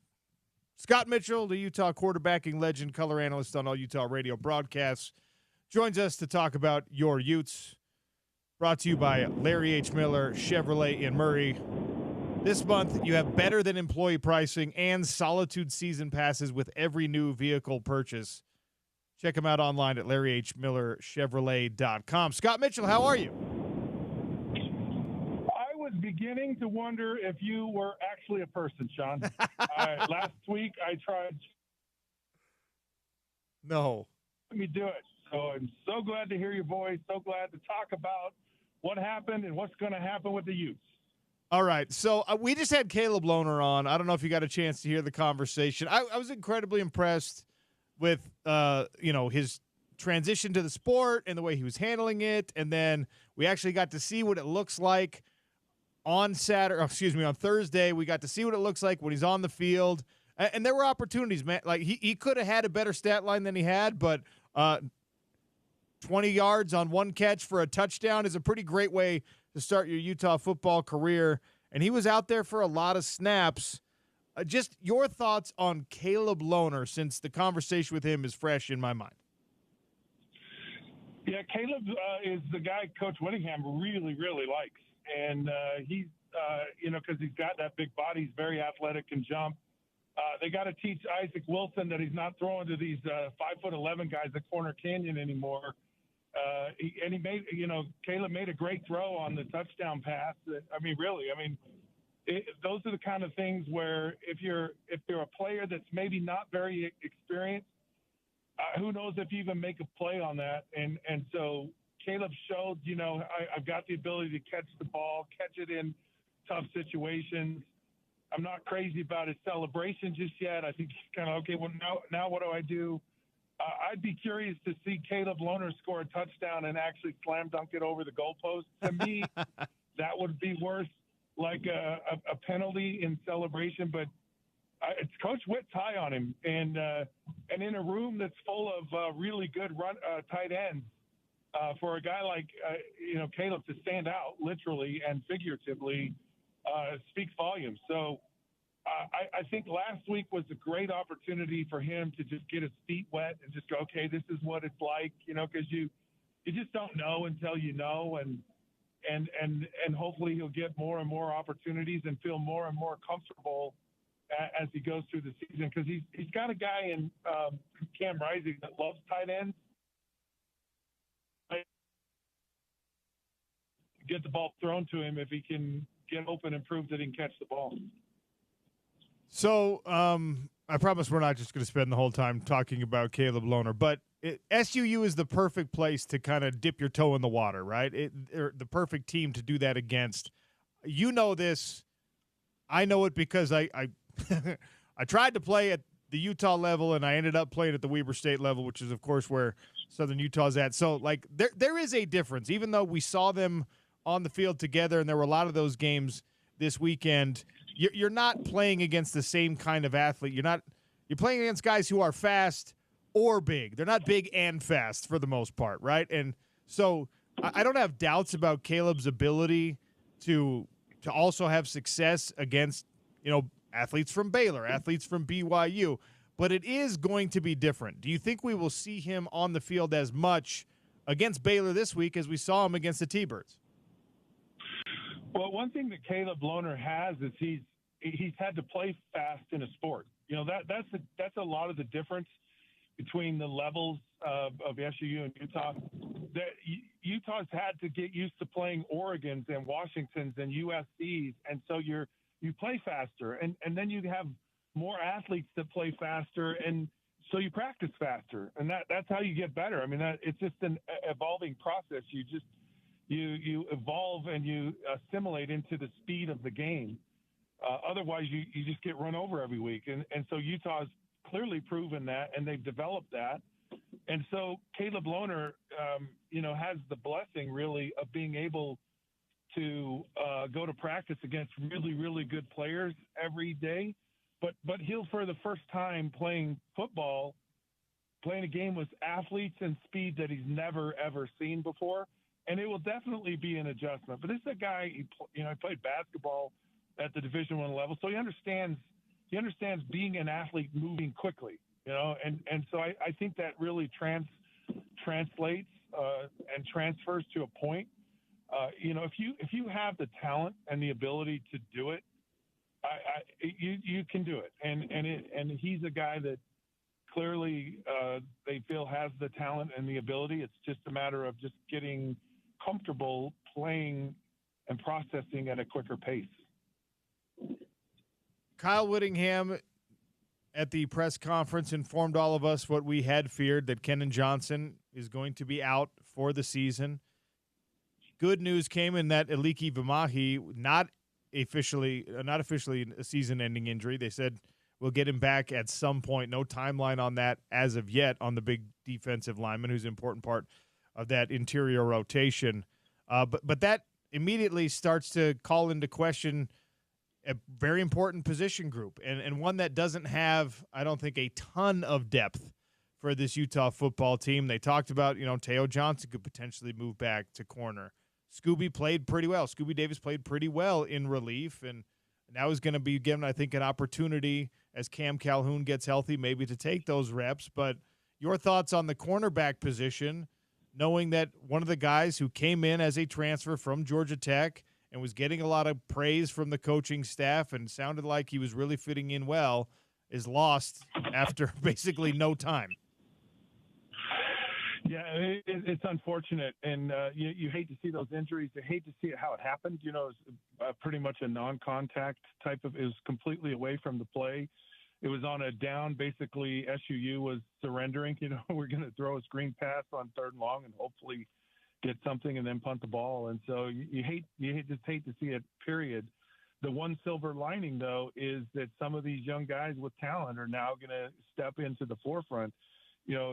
Kyle mentioned Smith Snowden potentially, and I call him, I guess, Elijah Davis, but you have his nickname for him. But I thought he played well, and there's enough talent there. Somebody's going to emerge and be that guy. And if you're going to have an injury like that, you certainly want to have it now, where some guys get that process that we just talked about. Caleb Lohner, getting assimilated into the speed of the game and getting comfortable and confident in reading and reacting and playing at a high level. So if it's going to happen, it's better that it happens right now. And but someone I believe will show up in that position. My guest right now, Scott Mitchell. You're familiar with his voice on all the Utah radio broadcasts. He is the color analyst. He's a legendary Utah quarterback as well. Week 1 in the books, and, all good. You pitched a shutout on defense. We talked about this a little bit already. But, you got your offense off the field, your starting offense off the field after a half, basically. And you get those guys on the offensive side of the ball all out of there healthy and ready to go into a contest against Baylor, who's not a conference opponent this year, but is a conference opponent as you move forward. So they're going to have the kind of athletes you're used to seeing. What do you need to see from the offense in week 2 that we did not see in week 1 if we're to expect similar results? Yeah, a must-see for me is the offense showing that they can consistently move the ball down the field and score. I mean, they just scored on so many big plays that they didn't really, I think, get an opportunity to get into a flow and get into a rhythm. And you could kind of see that with some of the one offensive lineman where they, so it's kind of a good thing, you score early and often and quickly. Of course, you should against a lesser opponent, but you don't really get that opportunity to get into that rhythm. And that's what you want to see with your offense, because that's what you're going to have to do during your conference play. Is you're going to have to consistently move the ball down the field, convert 3rd downs, get those tough running yards, convert passes. And that just requires getting more consistent playing time with this offensive line, because they're still, as good as they are and can potentially be. They were a bit rusty and a little bit inconsistent. And then the other thing that I got to see is getting these wide receivers more involved in what's going on, and because there's a lot of good weapons there. And again, it's hard when you score quickly and you only play a half a game to really get a lot of people going. The best part about what happened last week is Brand Keithy got hit, and he got hit multiple times, and he had to twist and contort, and he played confidently, he played aggressively, and he played with a guy who said, I'm not concerned about my knees. Same thing with Cam, so that was a really, really good thing to see in last week's game. I love this matchup because it's going to tell Utah, look, this is a conference game. It's a conference game that's not a conference game, but it's a conference game. Dave Aranda, a lot of pride, not happy about what happened last year, not happy about what's happened in his program, and they're going to come ready to play. And that's what Utah is going to see every week, is you're going to see these tough, feisty, never quit opponents, maybe not necessarily the most talented teams you'll face, but the teams that are going to give you a heck of an effort, and it's really going to be a good indicator of where Utah really is. And that to me is a huge blessing, to get a conference opponent in the non-conference schedule a week before you actually have to go into conference, because then after this game, Sean, Utah now goes to Utah State, but they're going to be able to assess again and see, okay, now we kind of really know where we are. We can make adjustments, make corrections, and go into another game against a good opponent, and then really be fine-tuned and ready to go to Oklahoma State. But I love that this game Saturday. This is going to be a knockdown, drag out, physical. This is a conference game, the second week of the season here for Utah, and that's exciting if you're a fan. How nitpicky should we be on a Utah versus SUU rewatch? Like, I rewatched this game, and I mean, SUU had a running back who went for 7 yards a carry. They only gave him the ball 6 times, the way the flow of the game was and the possessions all worked out. This Targi Lamson kid was excellent against Utah. He's a Spanish Fort. You probably know this guy.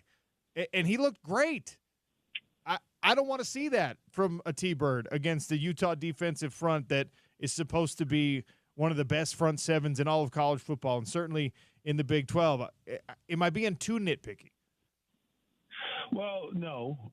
Because I could say the same thing about the offensive line. I could say the same thing about, Cam, his arm, the velocity on his football was not the same as it was in the spring. And, there's the bottom line is, no matter what the opponent is, you're just not 100% when you're playing your first game of the season. I don't care who it is. And it was really good in a lot of ways. I really question how much Utah actually game planned. I think they may have just gone into this game kind of vanilla. Let's just roll. Let's just play our base. So I don't think they were. They weren't as game planned as I think they will be this week. They've had clearly 10 days now to prepare for an opponent, and I think that will help. You always see, and I hate to even say it, but you really do, you see a massive improvement from game 1 to game 2. And so you're going to see that from Baylor too. I mean, they're going to be better than, because I was kind of impressed. There was a lot of athleticism. Again, it's hard to tell with the opponent, but Baylor's got some dudes, and that's good. That's good for Utah. But yeah, I think you should be picky, and I think Coach Whittingham was picky too. I mean, they asked for a grade, and he goes, they got a B, So, and that was probably pretty accurate, but it will improve every single week. Scott Mitchell for a few more minutes here on the Sean O'Connell Show on ESPN 700. You can also tune in on the YouTube feed if you're not just listening, or if you don't want to just listen, you can also watch. I know that everyone wants to see more of me in their life. Well, now you have an opportunity with our live YouTube feed, which runs throughout the course of every single show. All right, how much? I don't know how much you got to watch the rest of the Big 12 this past weekend. I put out a poll on the show today about who had the most impressive win, and I should have known. I should have known that people were going to respond this way, because we're the home of the Utes. But Utah is running away with it. Oklahoma State had a win over an FCS power, like a perennial national championship contender in South Dakota State. Beat up on the Jackrabbits. You saw Kansas State who had a similar opponent to Utah, and they took care of business. They did exactly what they were supposed to do. And then you had an Arizona team that played against a hungry New Mexico squad that was in their second game of the season, that is coached, as we know, by Bronco Mendenhall. They won that game 61-39. There were some ebbs and flows in that game, but I don't know how many of those you got to watch, but on paper, who had the most impressive win? Oh boy, it's so hard. It's so hard to really know like how good and how bad teams are, because you just so many of them,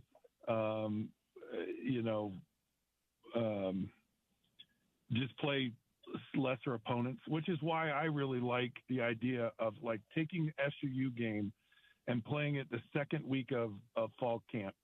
And it's not a game. It's like a scrimmage, or it can be a game or whatever, but it doesn't count. It's like a preseason game.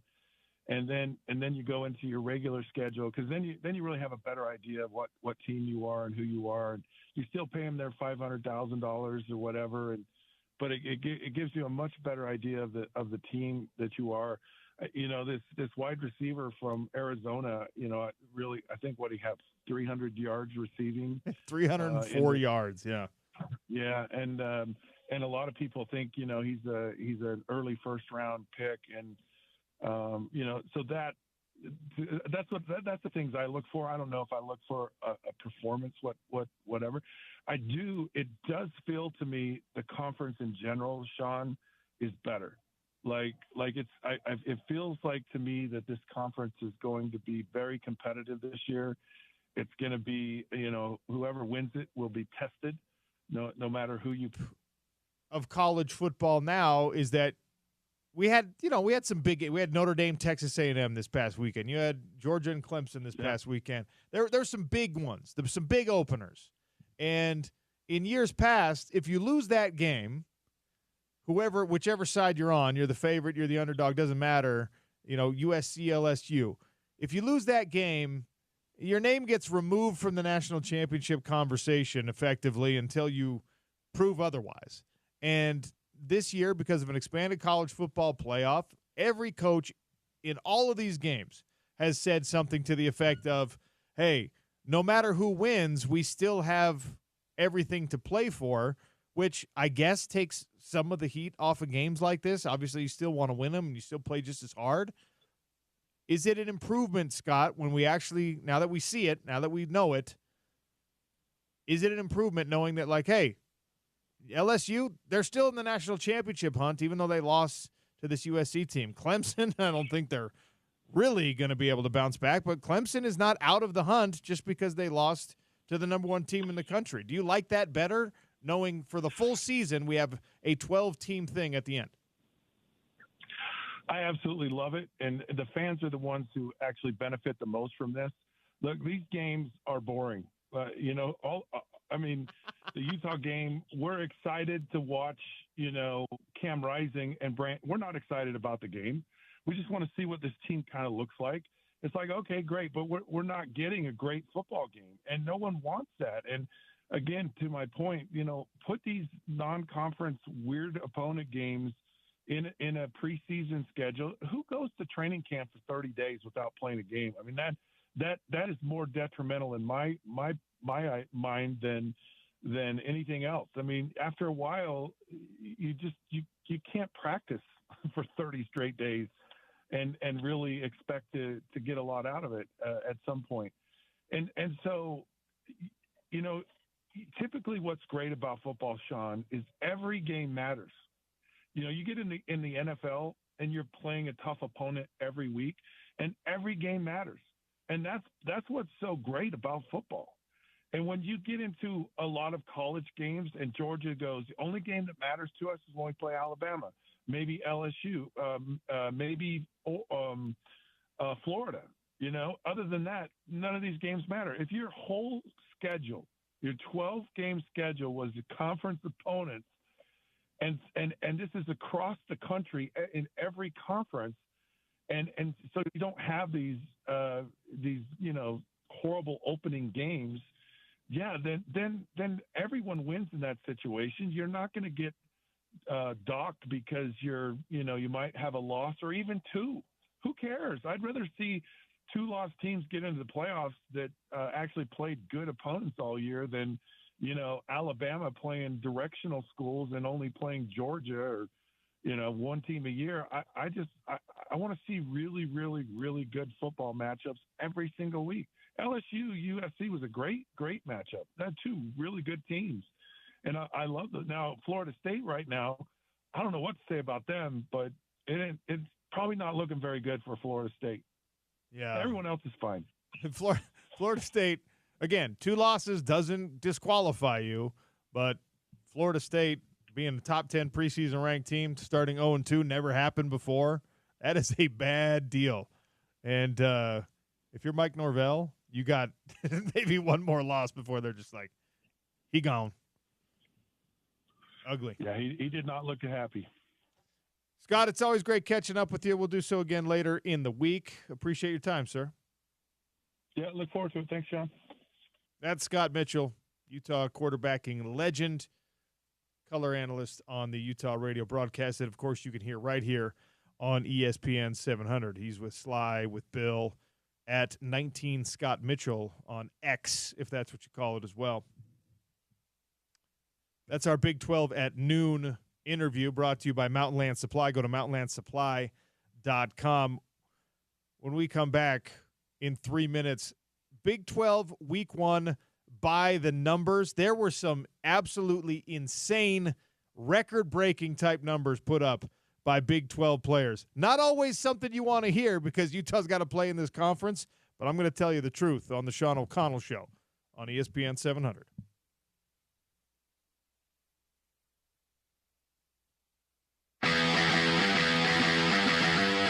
Freshman Zamiah Vaughn matched up on Drake London right now. Let's see if they go his way.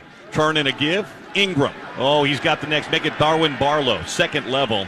And all the way down to the Utah 26-yard line. That's going to be another USC first down. He needed 6. He picked up 7. And they've got another good drive going here just outside the red zone at the 26-yard line. Yeah, and all this is it's just kind of nickel and dime you, and this is where Keaton Slovis is at his best, and Utah's just got to play this a little bit more stout on these throws. Vaughn matched up again with Drake London. Here's that area of the field where they like to throw jump balls to him. They'll shade a safety his way on 1st and 10 from the Utah 26-yard line. Slovis going to look to the sideline now, change the play as he gets it in from Graham Harrell. Barlow moves to his right-hand side. Utah showing pressure, and here they come. Handoff Barlow into the hole, jump cut, just past the 25 and down to about the 22. They're pushing the pile. It's still going inside the 20 and all the way down to the 18-yard line. He was stopped at the 23, and they pushed him forward for 5 more yards. And that's going to be 2nd down and short now for USC. They'll go with tempo now. No subs on the field. They'll snap the ball and hand it again to Barlow straight ahead to the 15, down to the 14-yard line, and that's good for a first down. And they're in the red zone now and in business as USC, and they're not subbing here. They're going with tempo. Utah having to shuffle guys in and out pretty quickly here. As Slovis doesn't huddle up, he just looks to the sideline. First down and 10 USC. Clock running, 5:37 to play here in the first quarter. Scoreless for now. SC threatening right now. Barlow in the backfield. Tight end and 3 wide receivers here for USC. Now they shift into the pistol formation. Slovis now changing the play, turns around and tells Barlow. Takes the snap, turns and gives. Barlow straight ahead to the 10 and falls down right there after a 4-yard gain. Boy, if he kept his footing there, he might still be running. Well, Utah's gone to a 3-man front.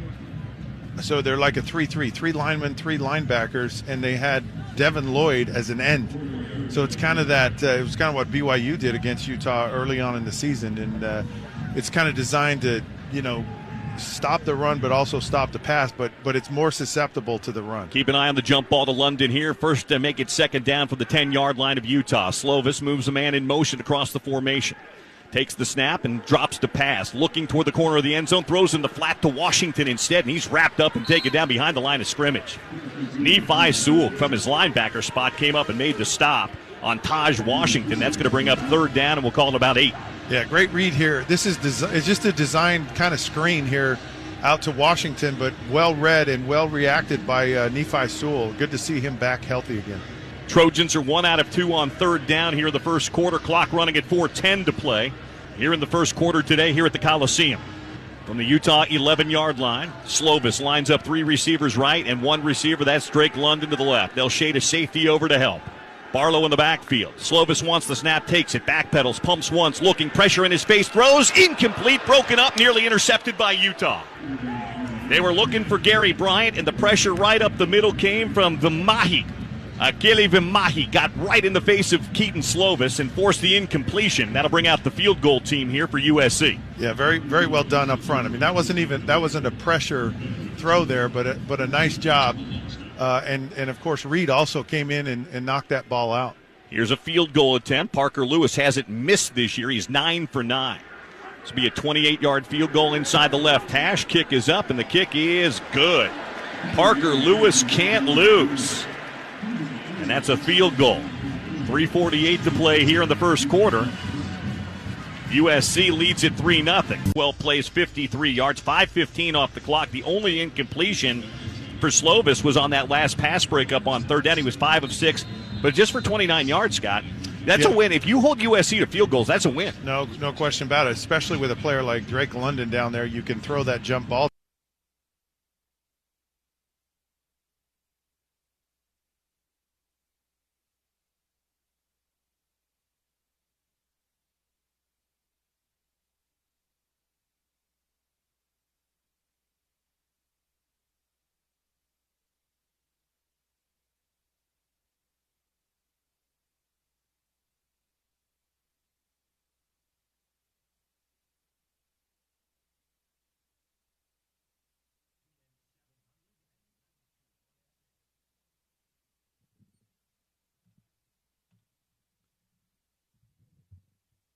Big 12 by the numbers here on the Sean O'Connell Show. The Week 1 games are in the books. The conference had a good weekend, as you would expect. There were not a ton of power matchups. And even the kind of scary games, Arizona State, Wyoming. Arizona State dominated that game. That was one that you could look at and say, oof, Arizona State is not exactly in a good position right now, roster-wise. They played incredibly hard and incredibly well. Wyoming is not a great team, but Wyoming's a solid football team. And Arizona State mollywopped them. Wasn't close. Did you say mollywopped? Yeah. Incredible. It's a word bonus. It's a great word. That's I don't think I've heard that in quite some time, but well done. They worked them. So the conference, 14 conference wins. 14 Big 12 teams with a win, I should say. Houston, we don't want to talk about you right now. That was rough. I tuned in to watch the last, I don't know, I think it was the last half hour of that game. I could have done so many better things with that half hour. Houston, UNLV beats Houston 27-7. Now, UNLV is going to contend for a Mountain West Conference championship this year. I think it's kind of them and Boise, and we'll see who else emerges. Even after losing their quarterback, Maava, to the transfer portal, UNLV is solid. All right?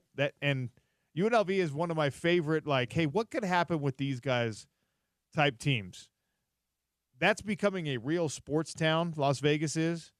And if you can get some investment, maybe an invite, when we were talking about the Big 12 expanding even further, I was like, why not take a flyer on UNLV and just demand that they put a certain athletic director in place? Because they've got great athletes down there.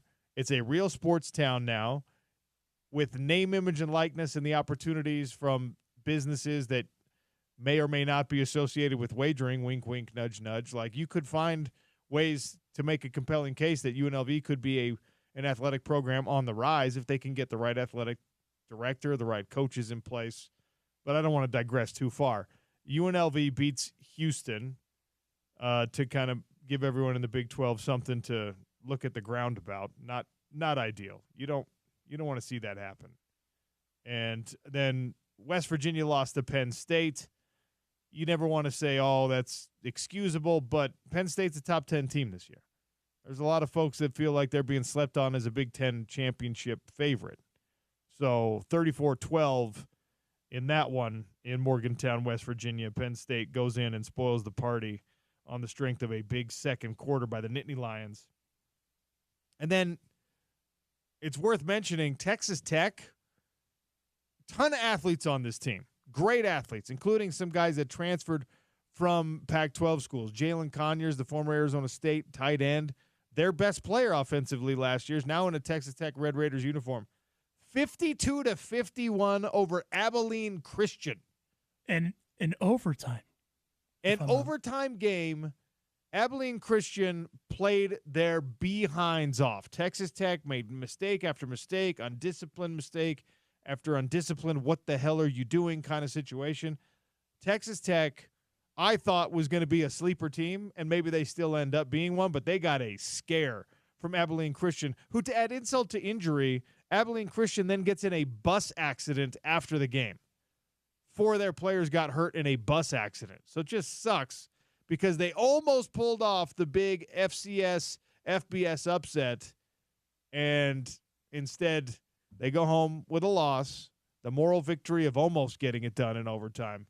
They go home with a loss, and then bang, bus accident. So hopefully everyone's doing better today at Abilene Christian. Have you looked at the newly released AP Top 25?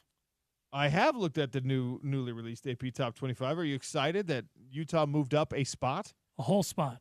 I'll be honest, the reason I'm asking is I fully expected you to be like Notre Dame at number 5, holding it down in the top half of the top 10. I want to tell you something. No.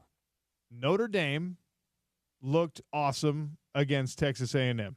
That was the biggest win of the Marcus Freeman era. Yeah. However, I take these things with a grain of salt because Texas A&M is that team that's going to stub their toes every time you give them an opportunity.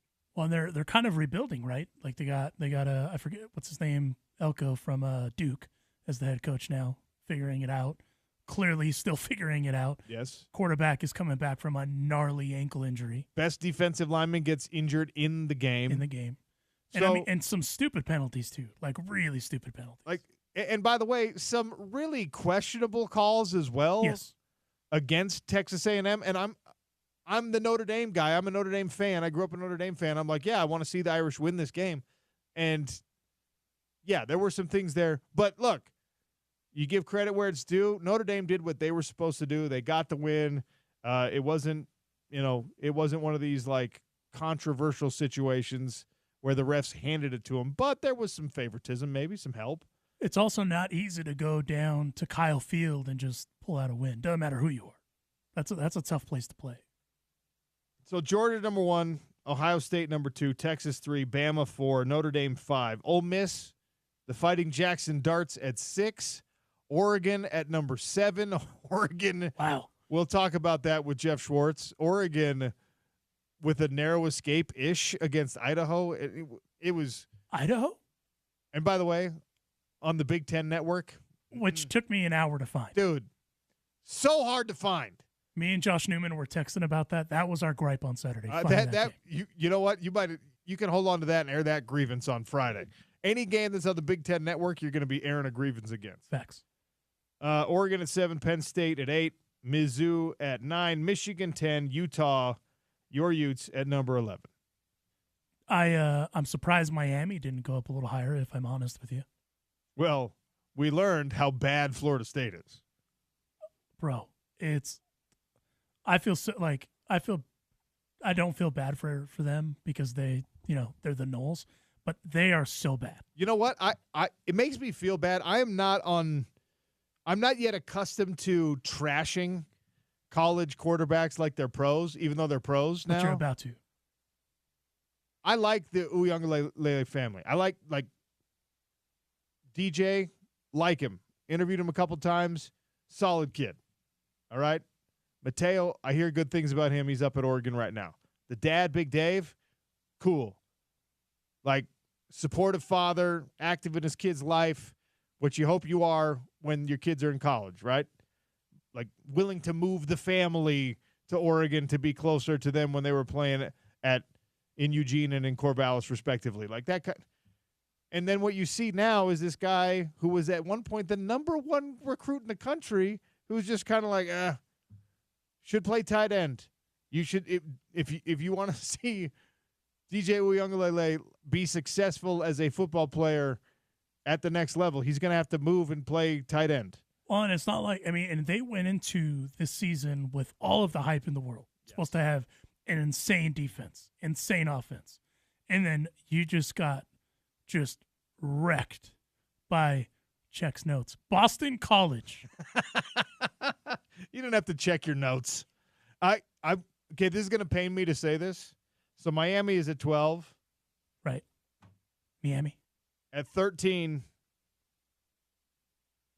This reminds me of that scene in The Ballad of Ricky Bobby, Talladega Nights, where Cal Naughton Jr. has to give Ricky Bobby the bad news. Frenchie can drive.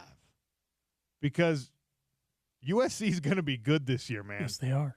Hey, I believed. You did not, but that's because you're a hater. Hold on a minute. I am a hater. But I will give credit where it's due.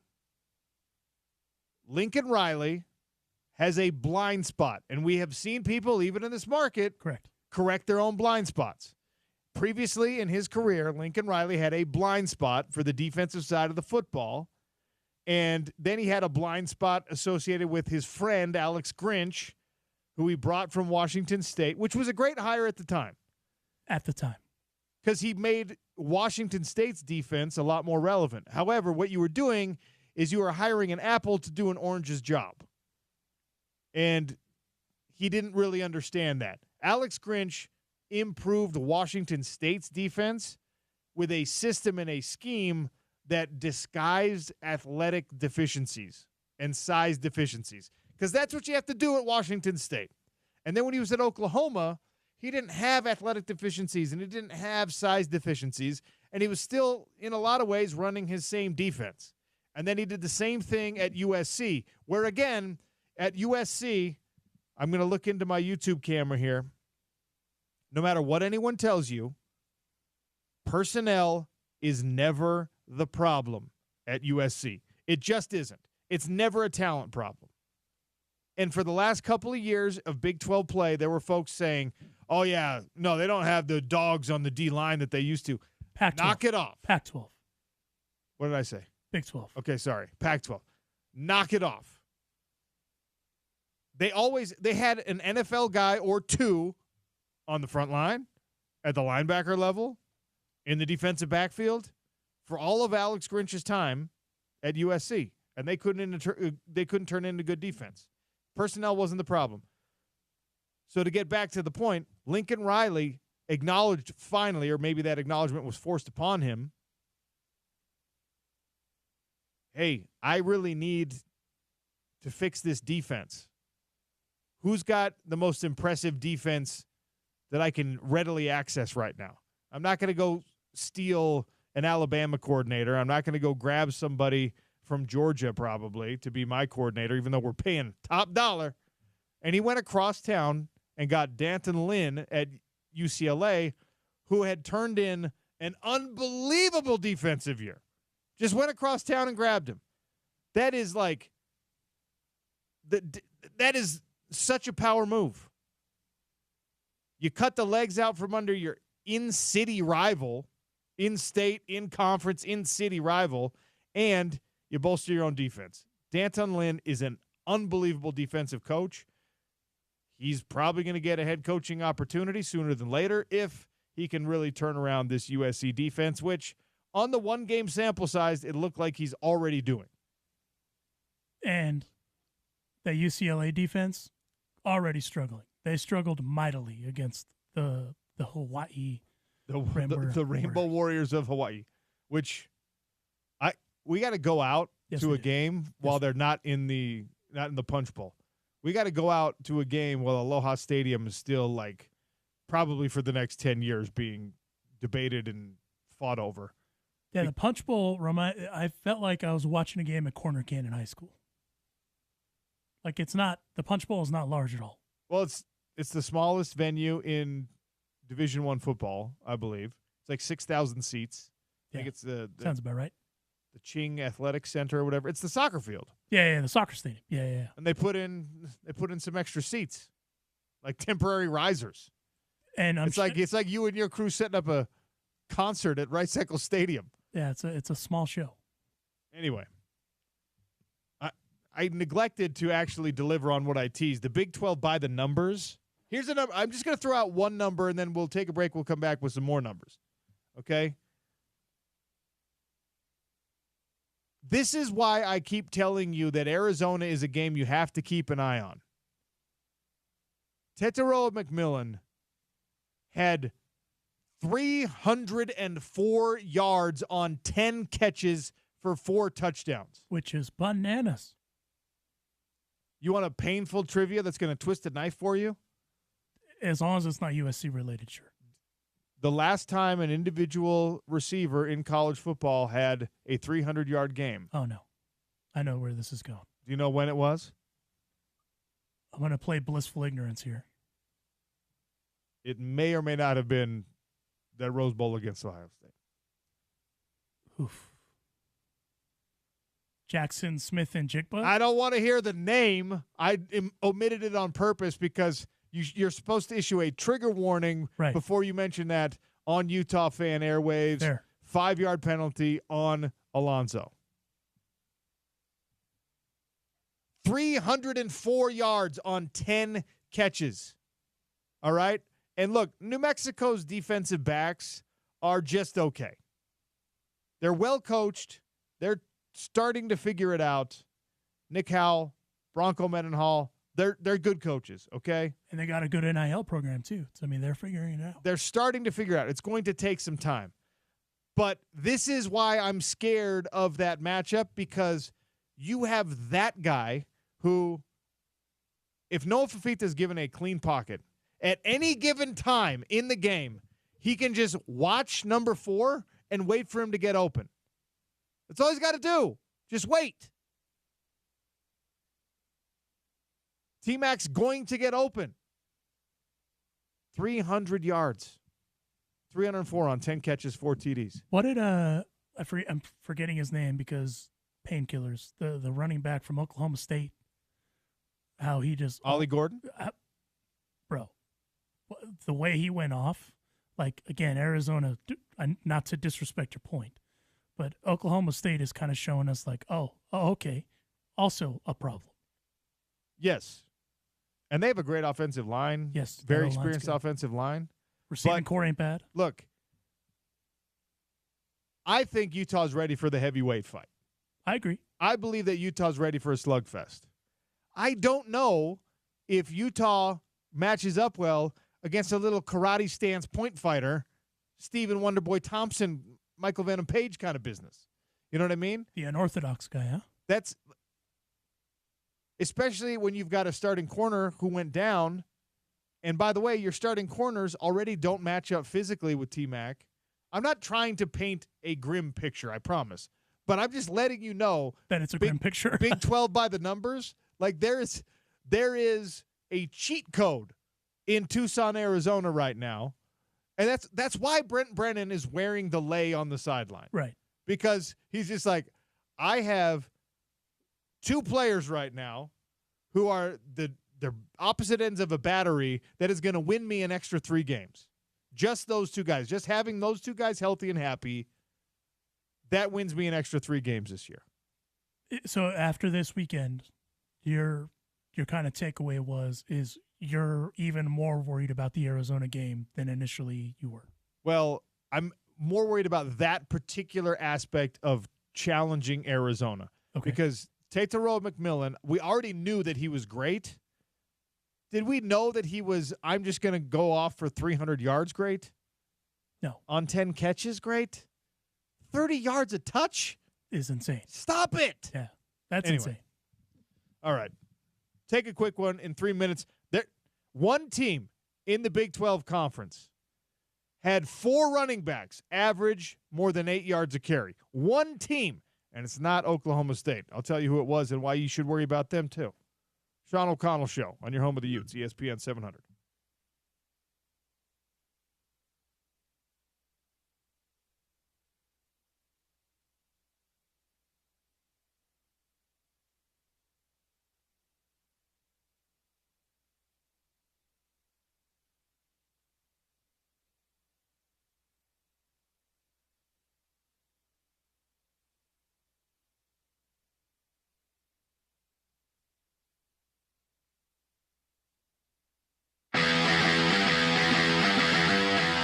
And Nephi Sewell out with the ankle injury. Corretti Reed in for him. That last run by Keontae Ingram went for 28 yards. He's out of the game. Darwin Barlow in here. 1st and 10 from the Utah 47. 4-wide look here for SC and Slovis. He'll pass. Pressure coming off the edge. He tries to dump it off to Barlow, and it's deflected. Devin Lloyd got a piece of it. He was blitzing off that edge and got a piece of that ball before it could get to Barlow. Incomplete. Yeah, and these are the plays you got to get. You got to make Slovis uncomfortable. It's a screen here. Great job by Devin, anticipating just at the right time to knock the ball down. 2nd down and 10 from the Utah 47, just underway here. 14:56 to play in the second quarter. Utah 7, USC 3. They'll move London into the right slot. 3 receivers to the right now. Barlow stays in the ball game. Slovis stays in the shotgun. They motion Drake London to the inside. That's going to be a run every time. Barlow bounces to the outside. He breaks a tackle, dodges another, and picks up 4 yards to the Utah 43. That'll bring up 3rd down and 6. And I know USC's running the ball a little bit here, but their mantra really is to throw it. That's what they know. That's Well, they never stick with it. They don't. They'll run it on you a little bit, but at the end of the day, they're going to go back to that pass. And the answer against this defense is to run. 1 out of 3 on 3rd down are the Trojans. They've got to get to the Utah 37. Slovis in the gun. Will Utah bring pressure this time? Yes, they will, and here they come. Slovis to the outside, too easy. Finds Washington inside the 35 and down to the 31. Utah was playing way off, and that was an easy pitch and catch of 12 yards and a 1st down. Yeah, and USC just hasn't thrown the ball that long. You got to see that defensively, and with the motion, it kind of messed Utah up just a little bit defensively because Malone Mataele should have played that tighter than he did. So 1st and 10 for the Utah 31-yard line. Slovis stays in the shotgun here on 1st and 10. Brings a man in motion across the formation. That's Gary Bryant. He'll drop the pass again. Plenty of time now. Steps up away from the pressure. Hit from behind and taken down. Sacked all the way back at the 37-yard line. Mika Tafua circled back around and wrapped up Slovis and took him down. But if you see Slovis, he doesn't want to scramble. He wants to sit and live in that pocket. I mean, he just doesn't want to get out, and that's really good for Utah. Great job by Mika to just keep at it and keep with him. Utah doing a really good job getting pressure with 4 and 5 men. They're not having to bring a lot of bodies, are they? No, and that's helpful, and then they can cover down the field. Here we go, 2nd down, and we'll call it 16 all the way back at the 37-yard line. Slovis in the pistol formation, checking with his receivers on the outside. Turns and gives to Ingram, who's going to be wrapped up and stacked up back at the 40-yard line. Oh, man, they're going to give him the 39. He didn't even reach the 39-yard line. It'll be a loss of 2 yards. Xavier Carlton came in to wrap him up and take him down. 3rd down and long coming up. Yeah, good to see from Xavier. Just real athletic, real aggressive here, actually getting there. And he's playing from the inside. So Xavier's not a tackle. This is that different look by Utah, and he just beats the guard to the inside. Clark Phillips is going to see Drake London on 3rd down and 18. Slovis wants the snap, takes it. Here it comes, 4-man rush. Nobody open right now, throws it to the outside. Oh, he's got him! London at the 20. He needed 18, and he picked up 20 yards. He was standing all by himself. Yeah, and Clark Phillips kind of got nosy to the inside there because there's no way in the world that ball should be completed, and Utah just gave Keaton Slovis way too much. I don't know if he caught that, though, but way too much time to throw that ball. I'm not sure he caught it in the NFL. I'm pretty sure he caught it in college, though. Just like he was kind of juggling it as he went out of bounds. Inside the red zone for a 2nd time today go the Trojans from the Utah 19-yard line. Ingram the back of the backfield, Slovis to pass again, throws to the outside, complete to London. Phillips comes up quickly to make the tackle. It'll be about a 5, maybe 6-yard gain. Where will they mark it? They'll give him the 13, so that's a 6-yard gain on 1st down. And that's the pass they've gone to a bunch here today. Yeah, and Clark Phillips is just way off. I mean, he's on it here, but they'll take this all day long if you give it to him. 2nd down and 4 from the Utah 13-yard line for the Trojans. Down 7-3 here.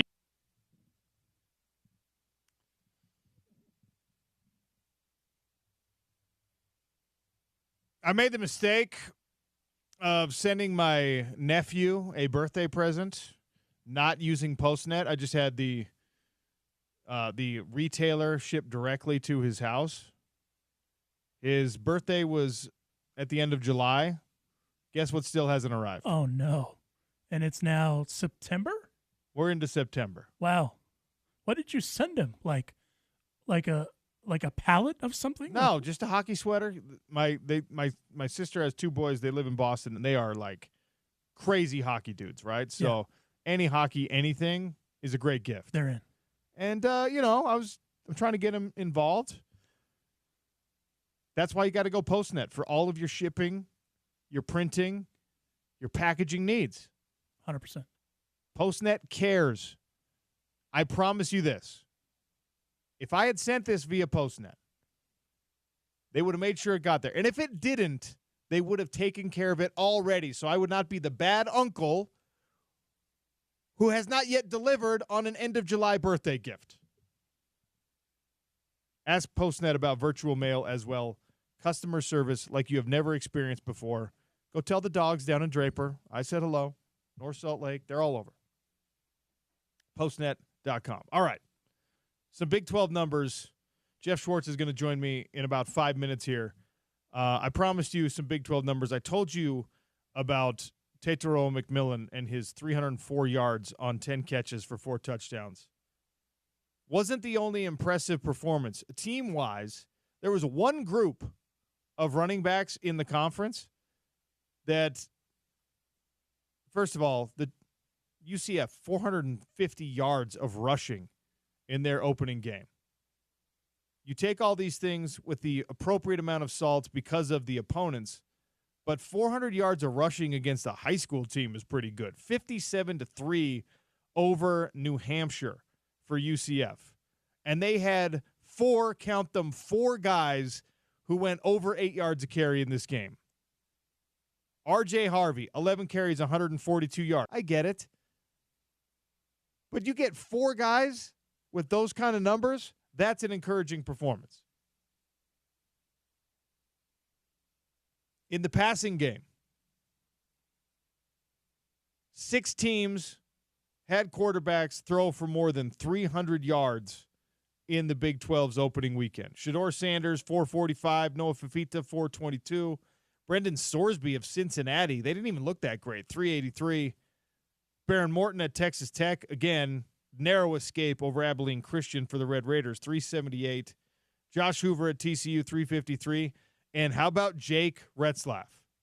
348 yards, completed 67% of his passes, same exact completion percentage as Cam Rising, and without arguably the best receiver at his disposal for that game. Your guy, Jake Retzlaff. You can call him my guy if you want. I was told he had a really rough camp. It did not look that way. No, he looked pretty. I wouldn't say dialed in, but he looked, consistent. He looks very BYU quarterback, by 100%. the way. When he takes his helmet off, 100%. You could put that dude in the lineup and just be like, where does he play? What position does he play? No disrespect to Utah County, but that guy had himself a sweet cookie after that game to celebrate that victory. 100%. 100%. Little dirty Dr. Pepper? Yeah. Maybe dirty Diet Coke. Probably dirty Diet Coke. Yeah? Wow. Yeah. Okay. Calm down, Jake. Now, look, I've said it many times. It's maybe an unpopular opinion here on ESPN 700 on these airwaves. BYU is going to be better than the preseason projections have them. They are. Jack Kelly, the linebacker from Weber State, awesome player, looked good. Harrison Taggart, Corner Canyon guy, transfer back from Oregon. His speed is crazy. You had to get that speed on the field. He's still got to work some kinks out of his actual game, but they have a really athletic linebacking core down there at BYU this year. And if Tyler Batty can stay healthy, that gives you at least proper first line of defense. They're not going to win the conference championship, but this is a team that should contend for a bowl. The real question is, will they contend for a victory here? Because that's where Utah fans go.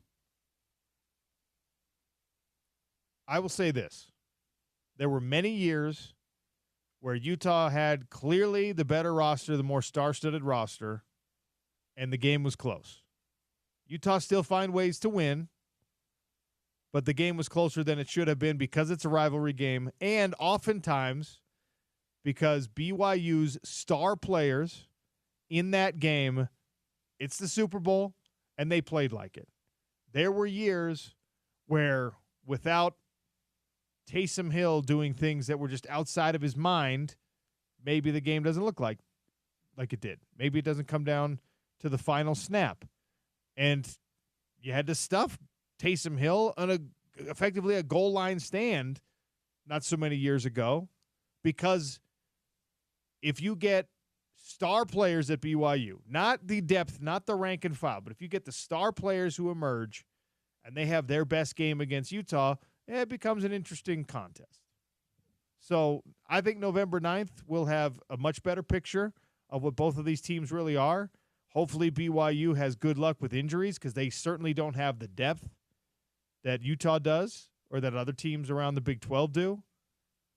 If they come in relatively healthy, yes, it's going to be a compelling game. How close it is in the final score is going to be dependent on whether or not Utah has answered the questions that we still have about them.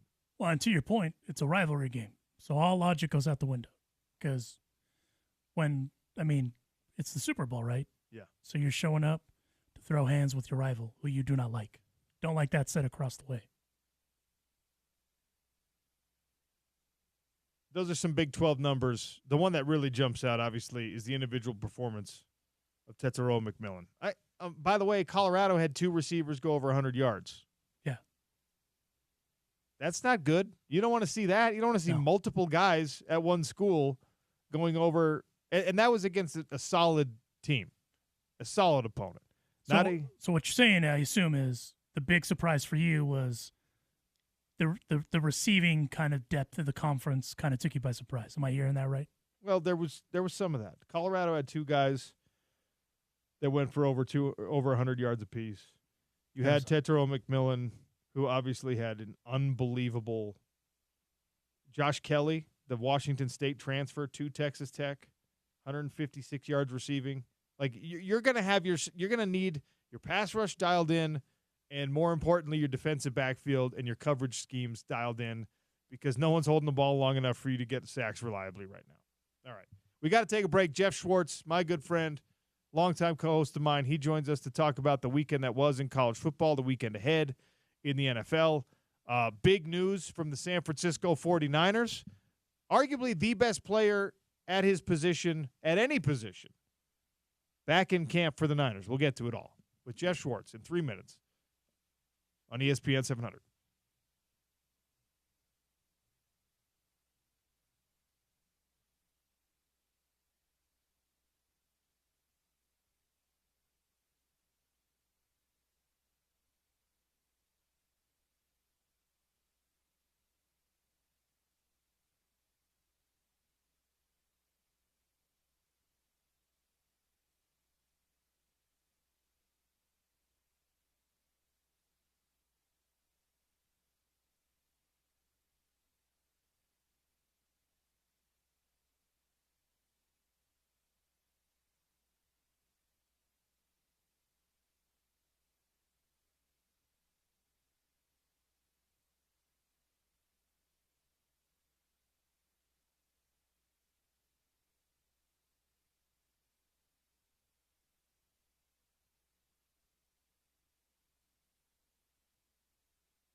Bernard, the tailback, 3 wide look here for Utah on 1st and 10 from their own 20, leading at 7-3.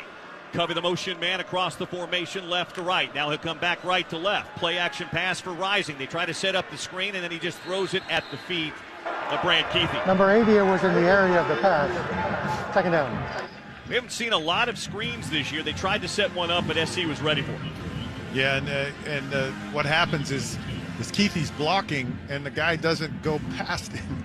He stays on him, and so the play was kind of dead there. But it looked like it was going to be a screen to Covey, but it didn't work. 2nd down and 10. Rising goes under center. Motion across the formation for the tight end. A turn and a give. Mekhi Bernard trying to bust to the outside. Gets through to the second level. Bernard still on his feet. Beyond the 25 and out to the 27-yard line. Good run that time by Mekhi Bernard, but a flag down behind the play, and this is going to be holding on Utah. Oh, maybe. Wait. This might be on USC. Holding. Number 49 of the defense. Oh, wow. This 10-yard penalty will be added to the end of the play, resulting in a first down.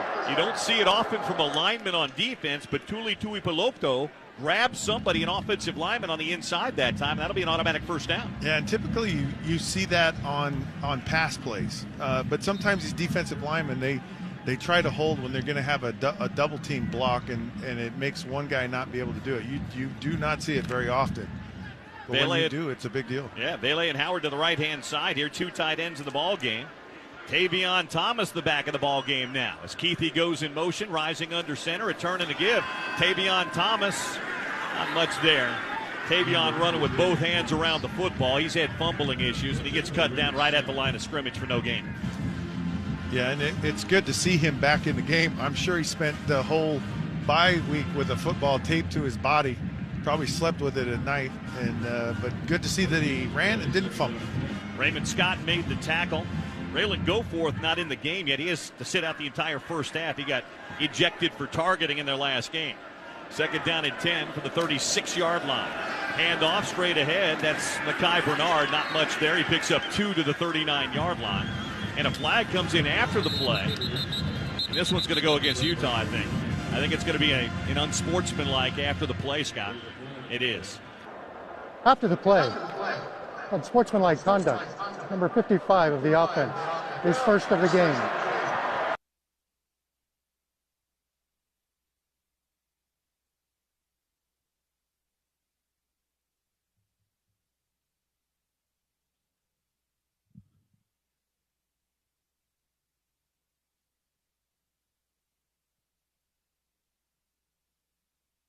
We're here on ESPN 700 and the Sean O'Connell Show, helping you fight that feeling of melancholy you have over the death of summer. Labor Day is the end. Although the official day of fall, I guess, is the 22nd of September. Doesn't matter. Summer's over. Summer's over. Aside from the reason I played that song for our friend Jeff Schwartz, because he loves him some EDM, we have to RIP summer. Sad. Jeff Schwartz, kind enough to join us here on a Tuesday that feels like a Monday because you had the long weekend. Jeff, how are you? It was almost RIP to my Oregon Ducks season on Saturday, so yeah, okay. I'm glad we avoided that. Well, we'll start there then. Yeah. The Vandals of Idaho. How big of a scare was that for your Ducks? It was a pretty big scare. Also, Alonzo, can we a little echo coming back at me here? If we could get a little fix ski real quick as we talk here. It was a interesting game, right, Sean? I mean, Oregon had 500 yards on offense and ended up with 24 points. That's rare. We'll get Jeff. Oh, I'm gone. gone. It was an You got me? interesting game. Not interesting in the ways that Oregon fans wanted it to be. I think we have Jeff back. You there? You got me, yes. Yeah, okay. Go ahead. All right. Still there. Okay. I'm here. I'm back. You got me? I hear you. Yeah, let's go. Okay, great.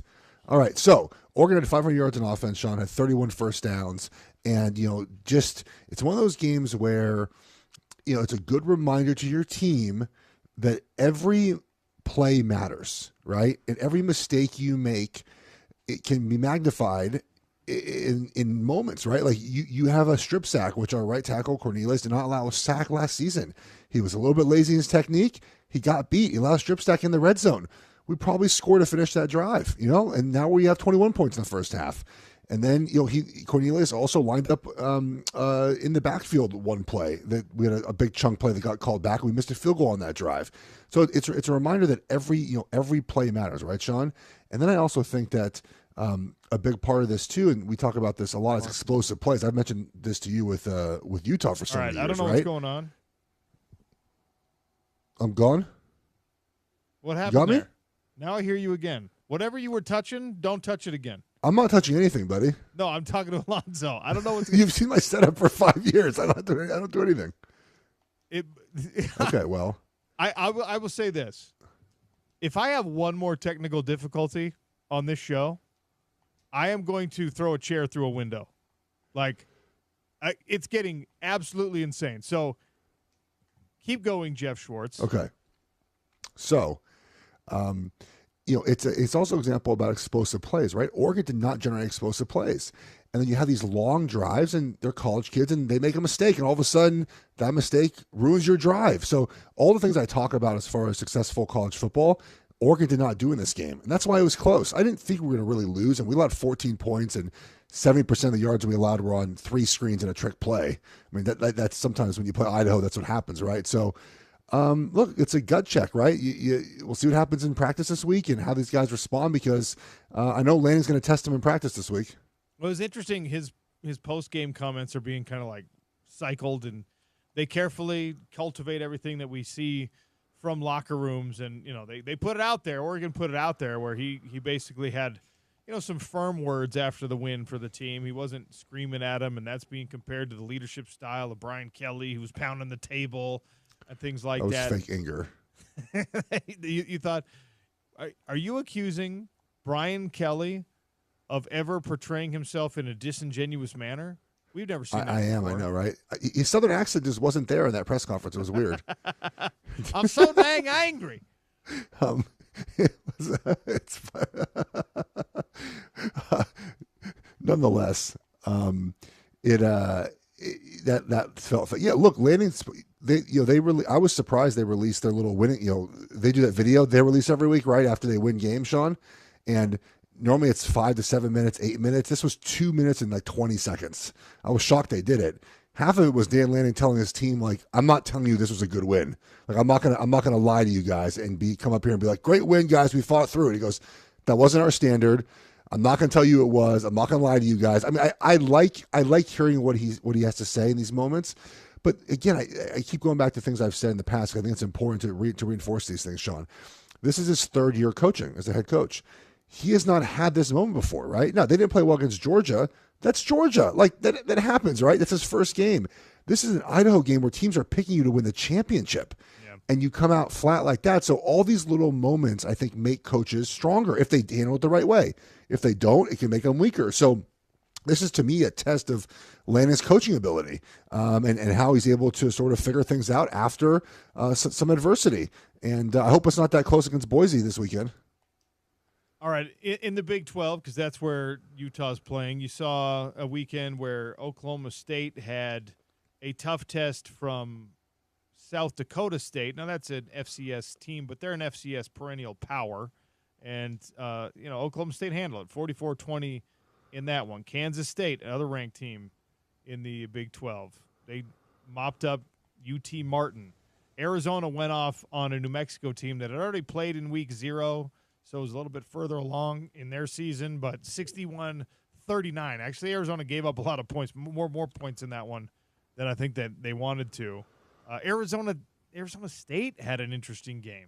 They looked really good against Wyoming. Yeah. 48-7, beat up on on Wyoming. Was there any of these Big 12 teams that jumped out at you either for the right reasons or the wrong? Arizona State, buddy. I thought they were going to stink this season, and they might not still be good. Scored a lot of points, though, in week 1. I'll give them that. They did a great job in that game. I was pleasantly surprised. Oklahoma State was only a 9-point favorite, I think, hosting South Dakota State. And South Dakota State obviously runs FCS now, so I thought that was an impressive win just for the fact that they were. It was a lot of people were sort of, that was upset watch, right? And that was an impressive win. So I thought the Big 12 handled it. It's going to be a very competitive conference, it feels like, this year. I think you're right. I'm actually trying to warn people on the, there's this expectation that it's going to be Utah slugging it out with Oklahoma State, and maybe UCF becomes a problem, but Kansas State's going to be there maybe at the end of the year. I think it's going to be like we saw in the Pac-12 when you and I were doing a Pac-12 show together, where there were, teams 4 through 10 in the conference are still good enough to beat you, and they will spoil some things. Yeah, look, Joel Klatt was talking about Colorado in his podcast, and he said Colorado is going to play 9 one-score games in the Big 12 conference. Like that feels like what it is, right? Sean? I mean, nothing I saw this weekend from a Big 12 team did I think that team is unfoundly bad or good. You know what I mean? Like the teams that had to handled their business.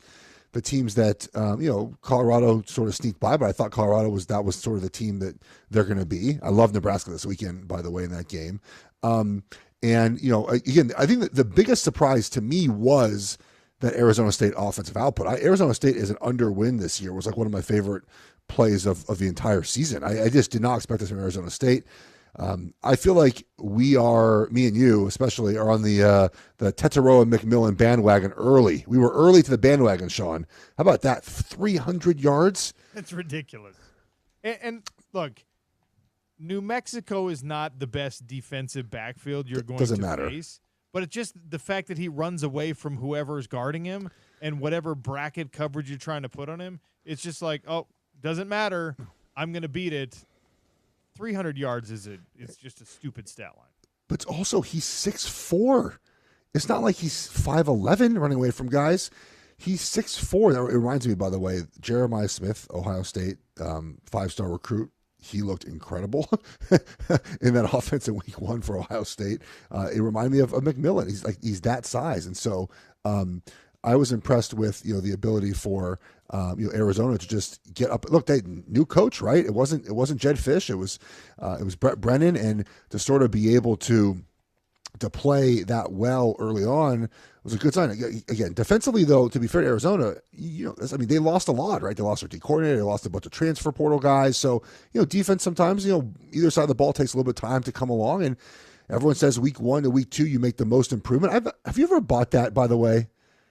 You ever bought that idea? So you do believe in that? I do believe it, and I don't think it's just week 1 or week 2. I think it's your first time doing something difficult, doing something nerve-wracking, doing something challenging. The first time doing it is hard for obvious reasons, and then you get that comfort the second time. Like I always think that the jump from the first week to the second week is the most important one. I think that the jump from the first year as a starter to the second year as a starter is the most important one. It just, you get to put away all of the anxieties, and then you're focused on the craft, whether that's from a week-to-week basis or a season-to-season basis. Yeah. I think that 1 to 2 is always a big jump. First fight is always scary. The second fight, not as much, Yeah. I was saving this question to ask you at the radio, not on text. Any Corner Canyon centers that you can send our way still? Because we need to replace JPJ, and I was hoping that there was one just like waiting for Oregon. Hey, Corner Canyon got upset last week. No, after we praised them? After everyone jumped all the way onto the bandwagon because of that win over IMG, and not just on the bandwagon here in the state, but nationwide, and the nationwide rankings, which are completely made up and silly. Corner Canyon's making its best appearance. And then, Lone Peak, another great team here in the state that's produced a ton of talent, guys that you're familiar with, Chase Hansen, the former Utah linebacker, among others. Like, they beat them. They beat Corner Canyon, and they had an easier time doing it because Jerome Miles exited the game with an injury. Are you like all in high school football now? Are you going to these games or not? I haven't gone yet. I haven't taken. We're gonna go. I think this weekend. Next weekend. I'm gonna take the girls, and it's just. I enjoy watching it. I enjoy listening. We have here in Utah now. They actually pay attention to it, and you can watch the games on TV. Oh, you can listen to it. So I enjoy doing that. But Friday Night Lights are still. I don't know. It's a nostalgia thing. It's a feel-good thing. It's like going to the minor league ballpark. You want to be out at a high school football game while the weather's still good. I agree. I might take Alex this Friday. Last Friday, we had these terrible storms, and all the high school games either got like washed out till Saturday, or like half got played. Can you imagine like the amount of uniforms that had to be cleaned to go play a game on Friday night in high school, and then come back 11 a.m. in the morning and play and resume that game? Do you think everyone just showed back up like there's no way that anyone did any laundry, right? High school kids, disgusting. Yeah. Absolutely, yeah. Just the same smelly, still damp stuff. Gross. But absolutely. Yeah. So, but look, your Utah Utes, Sean, Bodnapick did not go over the over there, and I don't appreciate it. Yeah, because it was funny because we talked about, the spread was 38.5 points. I don't remember what number you got it at. I think it went all the way up to 40 at one point. They covered, but they did not hit the over because they didn't allow Southern Utah to score. There was no contribution from the T-Birds in the point total. Well, I mean, Wilson was just okay too. I mean, they look. He's a true freshman. I mean, how am I going to be that upset about him? But I think also too, you told me before the game that you thought two things, right? That Southern Utah was going to pull their starters, which I think they did, right? Which is what Portland State did against Oregon last year, right? They're like, we're not going to do this. Like, we're not going to get our guys hurt. And Portland State, by the way, did that again against Washington State this week. Against Washington State was up 60. They won 70-33, I think, something like that. It was 49-17 at halftime. So they pulled their starters, and you told me Cam was going to play at one half, and he did. But I thought Isaiah, right?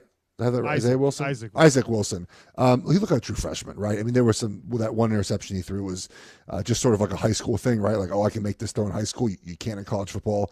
But I actually thought he settled down pretty well. That was, for a true freshman, like his first game, Sean, I was impressed by the end of it. Yeah, look, the growing pains are going to happen, and it's better to have them happen in a blowout victory over an FCS team than when you need him to make something happen for you because, someone's getting retaped or whatever. So I think we're okay with what happened. You and I actually haven't spoken about that Utah game since it happened last Thursday. A good broadcast spot because you're week one, but you're one of just a couple national games that are on. And yes, it was Southern Utah. And the big takeaway for all of us was that you saw Cam Rising back in something like the form we expected, and you saw, more importantly, Brant Keithy threw contact on that third touchdown, but going for 3 touchdowns. Yeah. Well, obviously, look, when you add a weapon like that back, I think you're super pumped if you're a Utah fan, right? Because, again, I keep hammering this point. I'll continue to do so.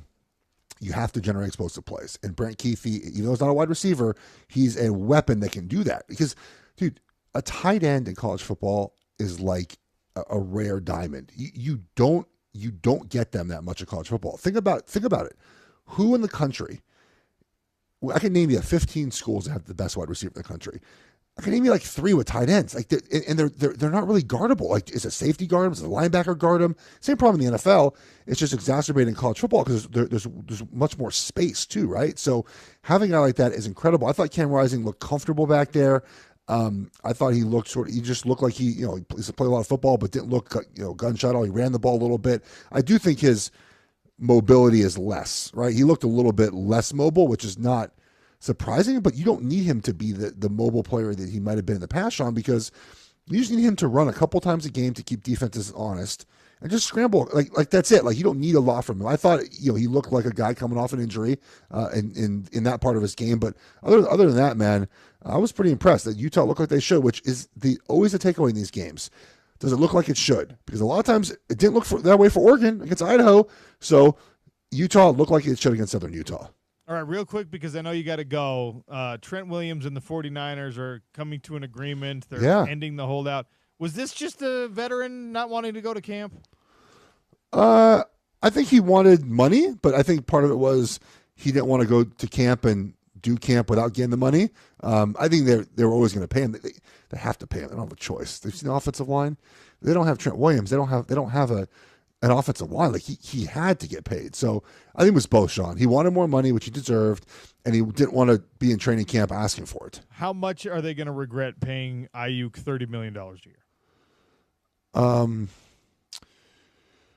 That's a good question. They're going to regret some of these contracts when they have to pay Brock Purdy 60 a year. You just can't pay everyone. Next year. Yeah, I mean, the problem is you just can't pay everyone.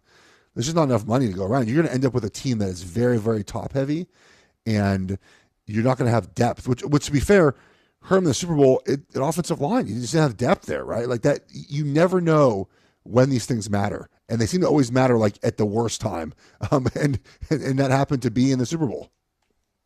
All right. I know you got to go. Always great chatting with you, my friend. Thank you for your time. We'll talk with you next Tuesday, and we'll have an NFL weekend to digest. Can't wait. Chiefs -3 Thursday, everybody. Just do it. Just do it for yourselves. All right, buddy. Talk to you later. That's Jeff Schwartz. For your entertainment purposes only, that's how he's wagering and playing that game. No surprise. Jeff is usually on the Chiefs whenever there's an opportunity. I did text you when the Ayuk news dropped, and I expected there either to be this large amount of optimism or despair, and I feel like it was the latter when you responded to me. You know what? We're going to talk about it. The San Francisco 49ers paid Brandon Ayuk a lot of money, $30 million a year they're paying Brandon Ayuk. Your San Francisco 49ers. And that is the sound of a Super Bowl window closing pretty rapidly. 5 years, right? I'll tell you why in 3 minutes on the Sean O'Connell Show, ESPN 700.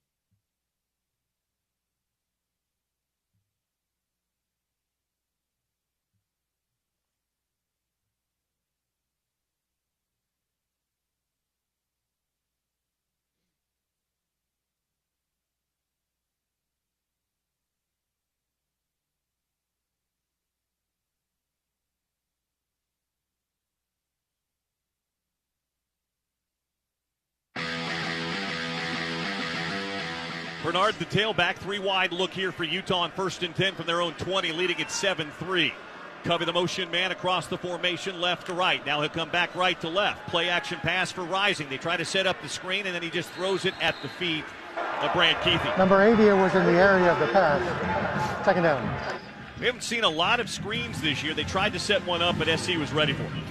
Yeah, and what happens is Keithy's blocking, and the guy doesn't go past him. He stays on him, and so the play was kind of dead there. But it looked like it was going to be a screen to Covey, but it didn't work. 2nd down and 10. Rising goes under center. Motion across the formation for the tight end. A turn and a give. Mekhi Bernard trying to bust to the outside. Gets through to the second level. Bernard still on his feet. Beyond the 25 and out to the 27-yard line. Good run that time by Mekhi Bernard, but a flag down behind the play, and this is going to be holding on Utah. Oh, maybe. Wait. This might be on USC. Holding. Number 49 of the defense. Oh, wow. This 10-yard penalty will be added to the end of the play, resulting in a first down. You don't see it often from a lineman on defense, but Tuli Tuipulotu grabs somebody, an offensive lineman, on the inside that time. That'll be an automatic first down. Yeah, and typically you see that on pass plays. But sometimes these defensive linemen, they try to hold when they're going to have a double team block, and it makes one guy not be able to do it. You do not see it very often. But when you do, it's a big deal. Yeah, Bailey and Howard to the right-hand side here. 2 tight ends in the ball game. Tavion Thomas the back of the ball game now. As Keithy goes in motion, Rising under center, a turn and a give. Tavion Thomas, not much there. Tavion running with both hands around the football. He's had fumbling issues, and he gets cut down right at the line of scrimmage for no gain. Yeah, and it's good to see him back in the game. I'm sure he spent the whole bye week with a football taped to his body. Probably slept with it at night, but good to see that he ran and didn't fumble. Raymond Scott made the tackle.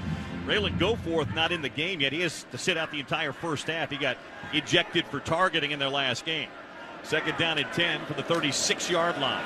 Handoff straight ahead. That's Mekhi Bernard. Not much there. He picks up 2 to the 39-yard line. And a flag comes in after the play. And this one's going to go against Utah, I think. I think it's going to be an unsportsmanlike after the play, Scott. It is. After the play, unsportsmanlike conduct. Number 55 of the offense, his first of the game. This is a 15-yard penalty. The down counts. It is 3rd down. Just kind of a dumb play by Nick Ford. He shoved the guy and knocked him backwards and almost knocked him over after the play. So now instead of third down and short or third down and manageable, you've got third down and it's like about 20. Yeah, and it really is a dumb play. And you have a team like USC that's on the ropes. You can't give them any way back. Third down and 23. Utah, we'll see about a 4-man rush here from SC. Plenty of time for Rising. Going to step up away from the pressure and then go down.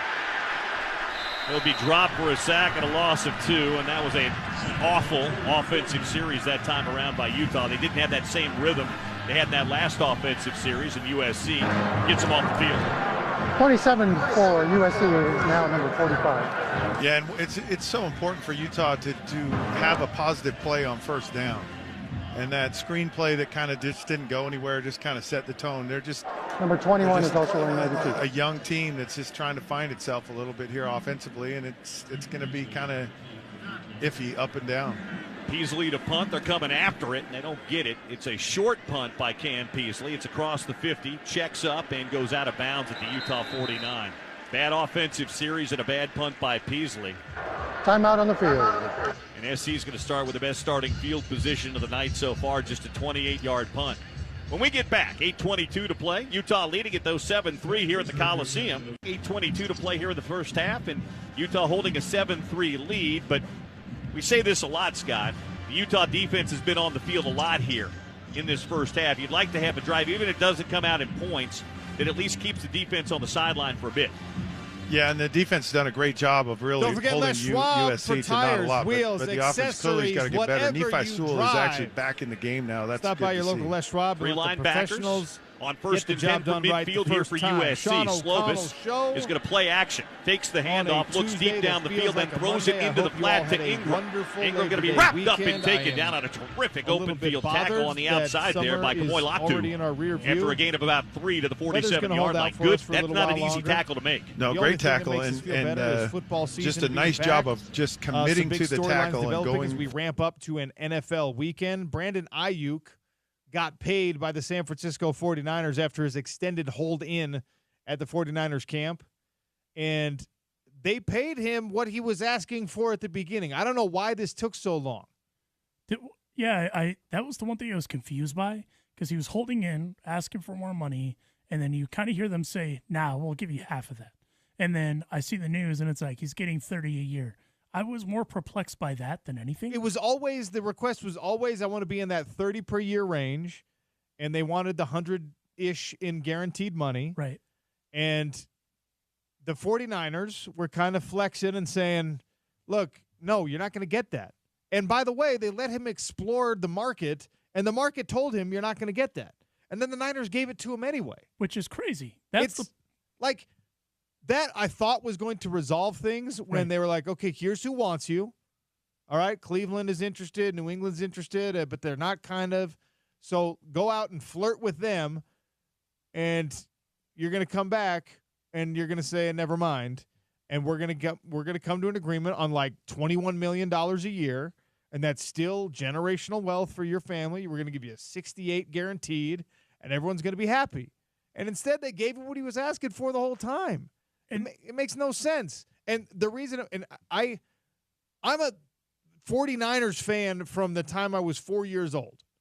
Right? This was imposed upon me, and I adopted it from my grandmother. Love the Niners, want great things for the Niners, always applaud the Niners' moves.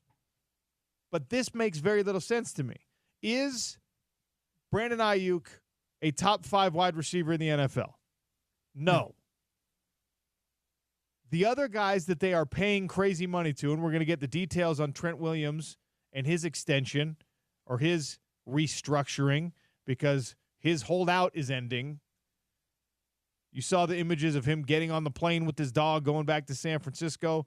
He's going to work himself into some modicum of game shape, and he's going to play against the Jets, who, by the way, are quarterbacked by Aaron Rodgers, who was pretty good against the Niners in the regular season. Terrible against the Niners in the playoffs, but he's got a winning record against the Niners in the regular season. So you need Trent Williams to look good. What are they paying Trent Williams, by the way?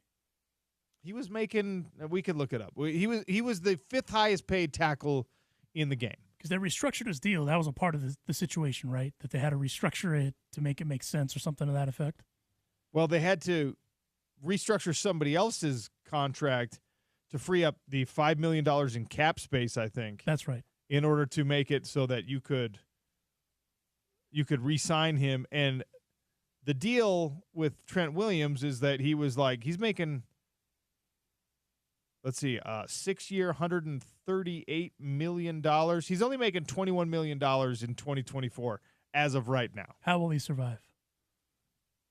San Francisco. Here's where like hey, it's business. You got to do what you got to do. Trent Williams is the best in the game right now. 36 years of age. This window's open for the next couple years. I understand him wanting to be paid like he's the best tackle in the game because now there's 5 guys that make as much money as him. There's a bunch of young guys right who are in that range. And he says, no, I'm the best. Pay me like that. 6 years, $138 million, $23 million average salary, $30 million signing bonus. Guaranteed on this last deal, $55 million, okay? His career earnings are $168 million. So 50% of that. I mean, he's chilling. He's hanging. You're doing just fine, okay? But, okay, so, yes, that's the guy you got to pay. We're talking with Jeff Schwartz. He's like, what are you going to do? You have to pay. Brock Purdy's numbers go down when Trent Williams is not in the game. Brock Purdy's numbers don't suffer that much when Ayuk is not in the game. So what the you're saying, 49ers numbers suffer when Bosa's not on the field, when Fred Warner's not on the field, when George Kittle is not on the field, when Deebo Samuel is not on the field, and when Brock Purdy is not on the field, and when Trent Williams is not on the field. You can't really debate that those contracts are contracts you have to pay. The one that was debatable is the guy you just gave what he asked for in the first place, and that is why I say that door to a Super Bowl opportunity is just... So now, next year, when they pay Brock Purdy, they're going to have to restructure Ayuk's deal. The only thing in this, and I'm not enough of a contract insider to I mean, you can cut this guy, but the guaranteed money still has to come off your books, and the cap hit is still going to be significant. And it's like, what are we doing? Because like the Broncos have that issue even this year with the Russell Wilson deal. They have all that dead money. Yes. Which is a lot. A ton of dead money. Yeah. And that's what they'll run into if they even cut him. And by the way, they are saved by that because of their quarterback situation being guys who are looking for their next opportunity and a rookie. Yeah.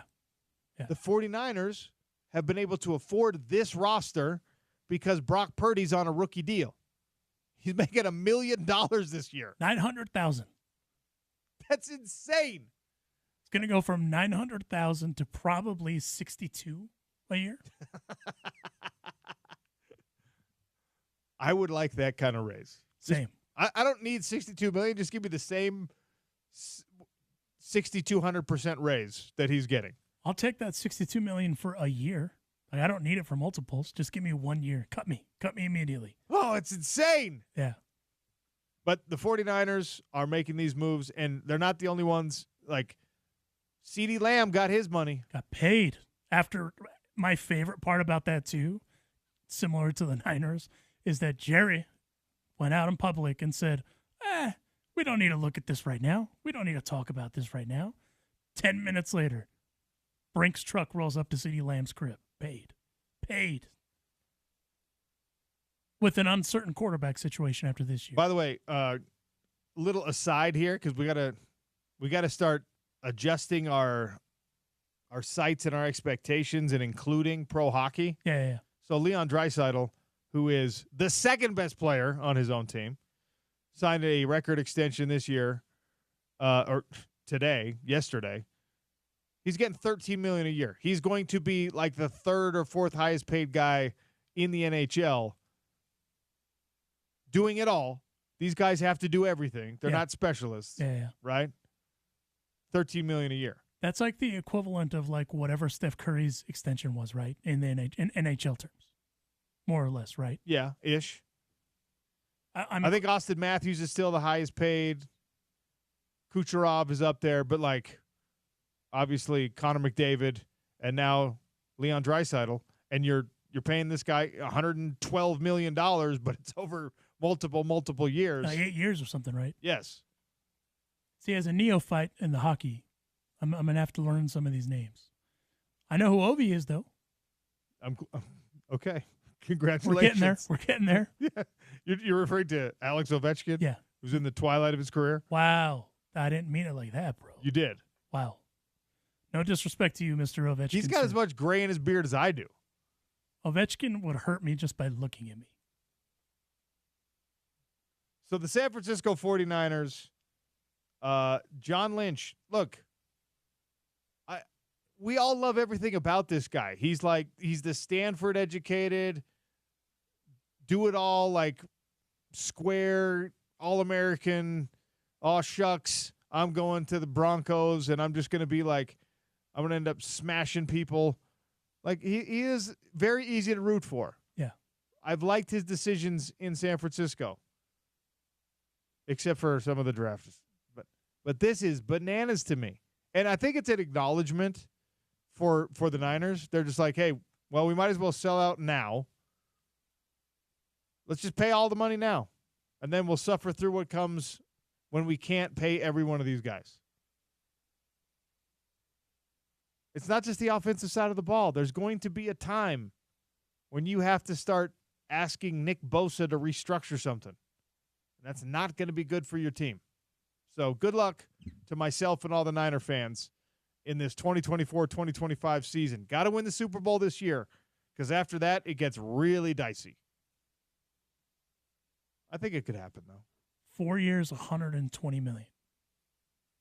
So do you think? So how big, realistically, how big do you think the Super Bowl window really is for the Niners right now? Well, look, you got to do it before Trent Williams is out of the game. So he's 36. It's the next 2 years.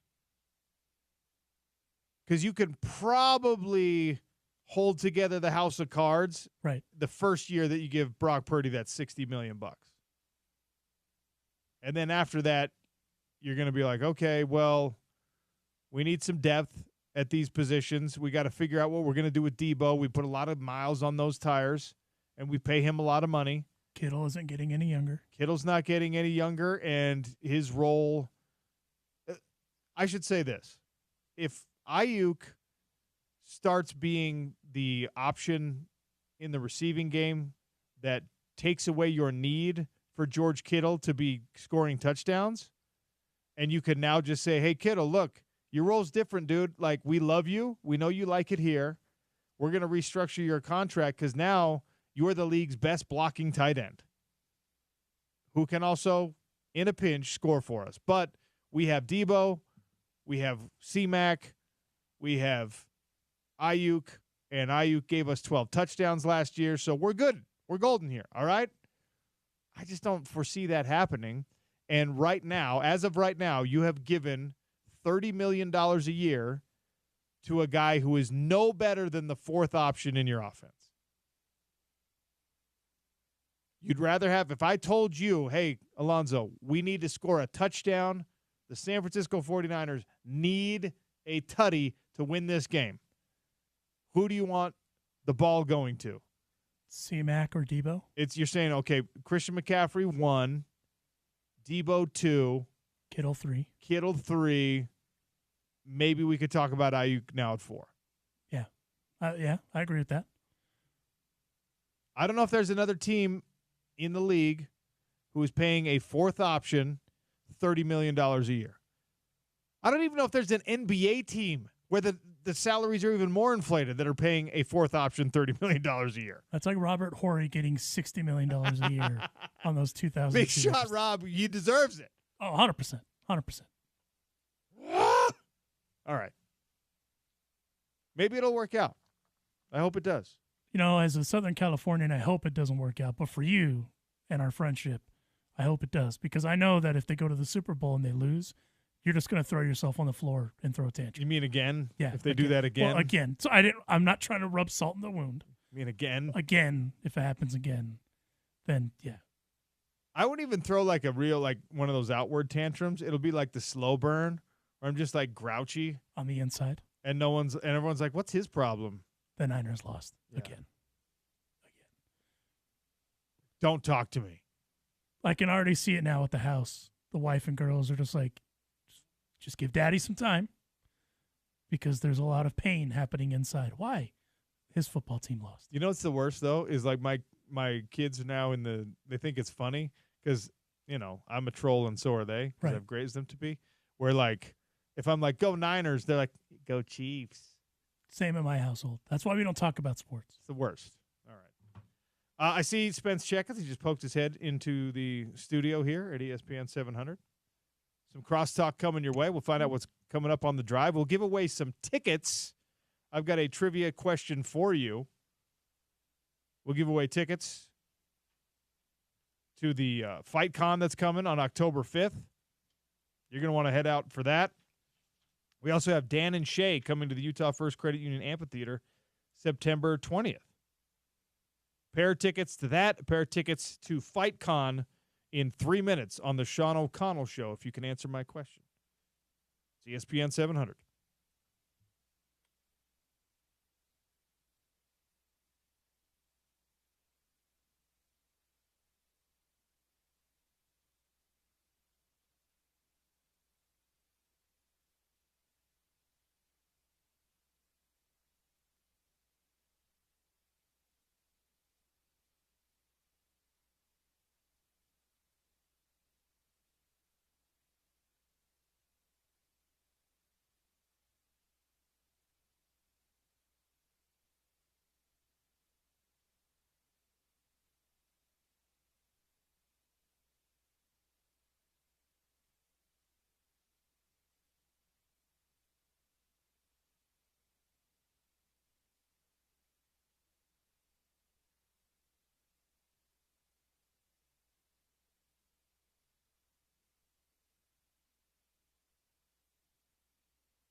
Dan and Shay coming to Utah First Credit Union Amphitheater September 20th here on the Sean O'Connell Show. You can win 2 tickets to that.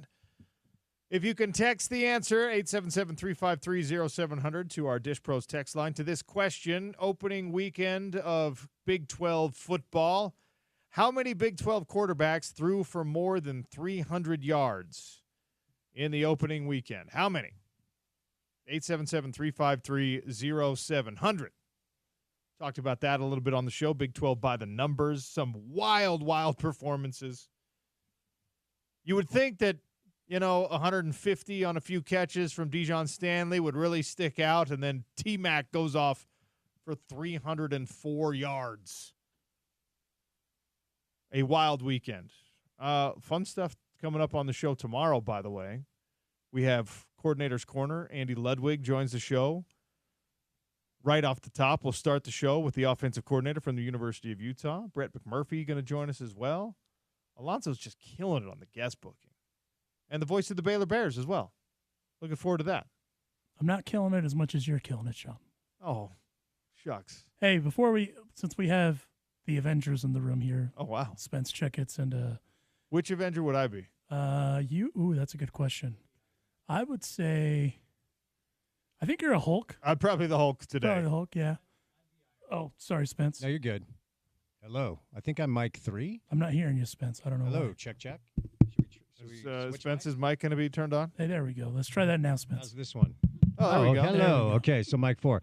I'd have to be Iron Man, just so you know. I was thinking Ant-Man, but that works. That's bullying.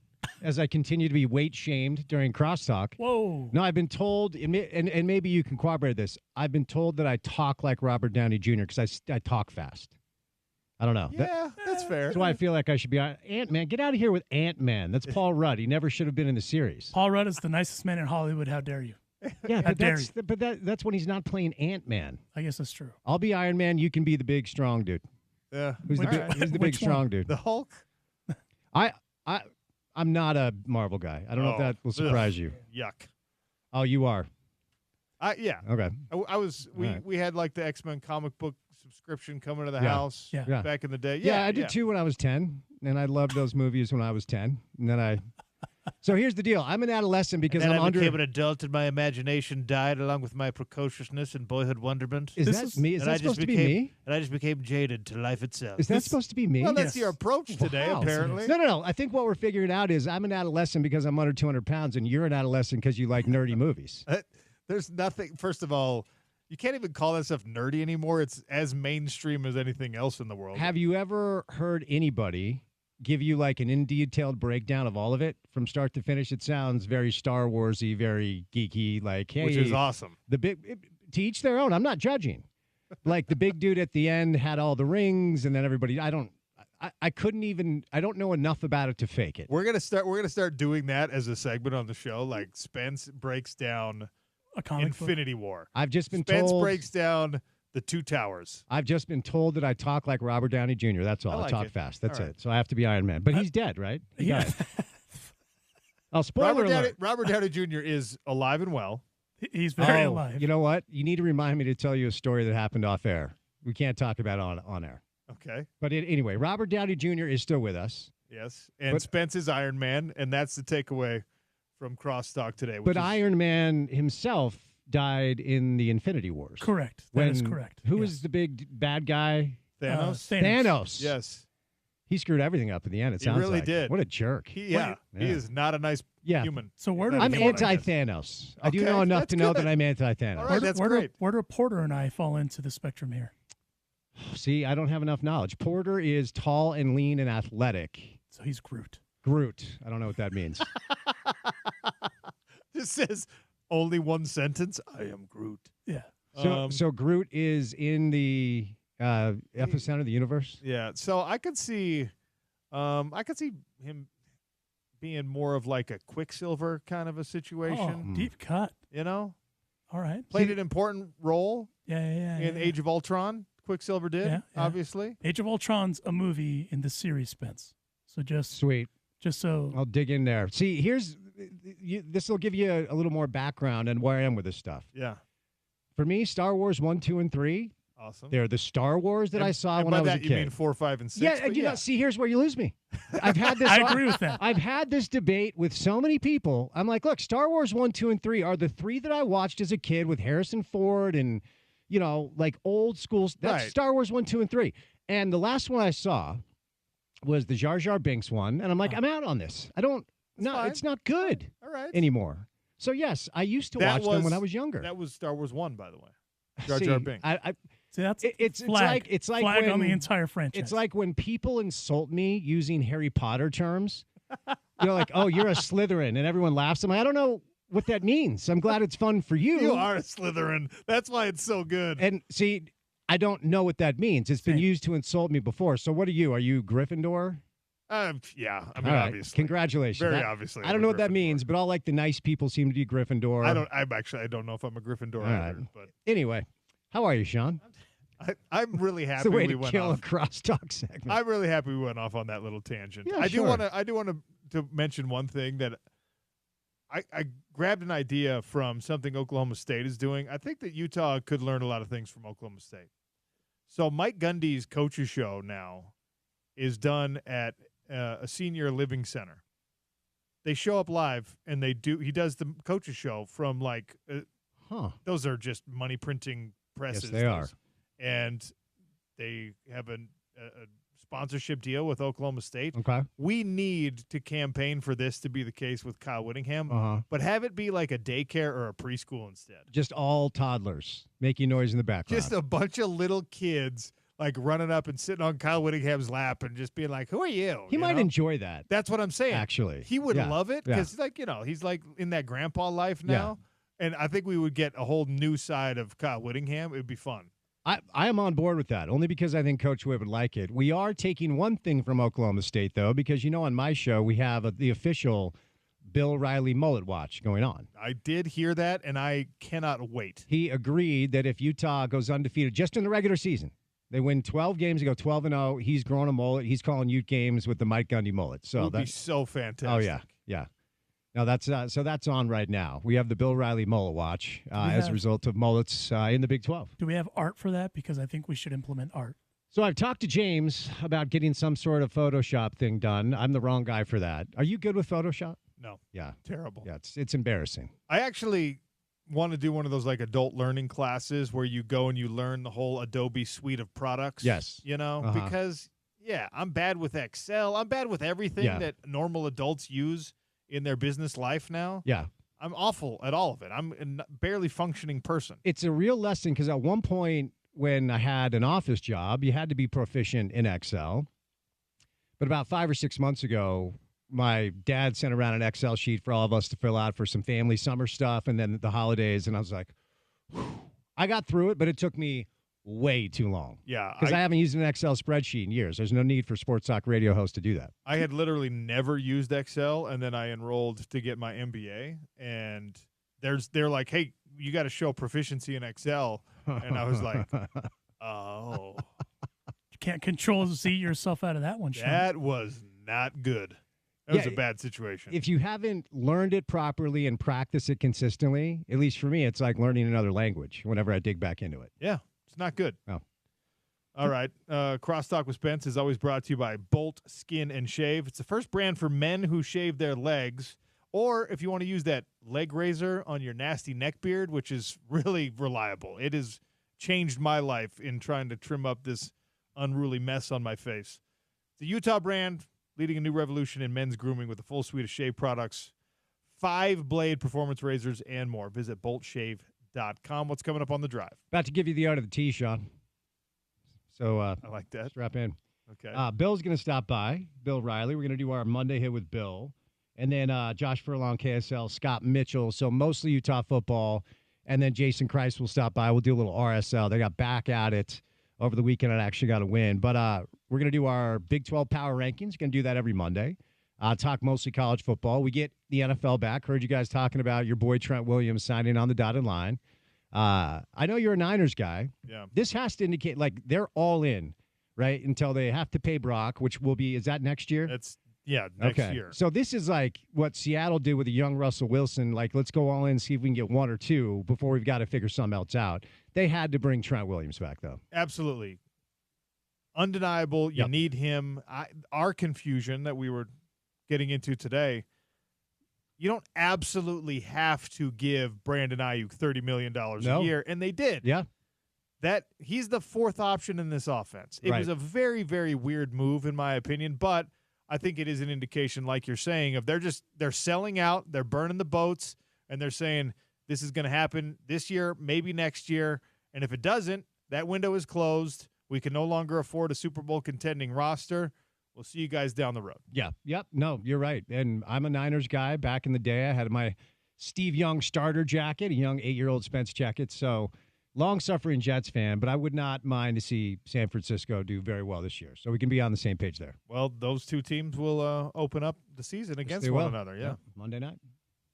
Before I sent it off on the tangent, the reason I was assembling the Avengers, we're going to do something Sean hates. It was his birthday yesterday, so we have to give him a happy birthday. Oh, happy birthday, Sean. Happy birthday, Sean. You have the same birthday as one of my best friends. Good dude. So it's a good day to be born. It is. It's a good day to be born because oftentimes your birthday falls on Labor Day weekend. Your birthday gift from me to you was I closed all the Costco's for you. So happy birthday. And for me, I'm a St. Patrick's birthday, so there's always a party. March 17th every year, something to do. Wow. So Labor Day birthday, St. Patrick's birthday, it's called Winning at Life. It is. Love it. It is. So happy birthday, even though I know you hate that, but happy birthday. It's fine. I don't hate it. I like it. Thank you. Appreciate that. Thanks to everyone who reached out and wished a happy birthday on all the socials. It was a great one. You're welcome, Hulk. We're always blessed to have more years. Stay tuned for The Drive with Spence Checketts. It's your home of the Utes, ESPN 700.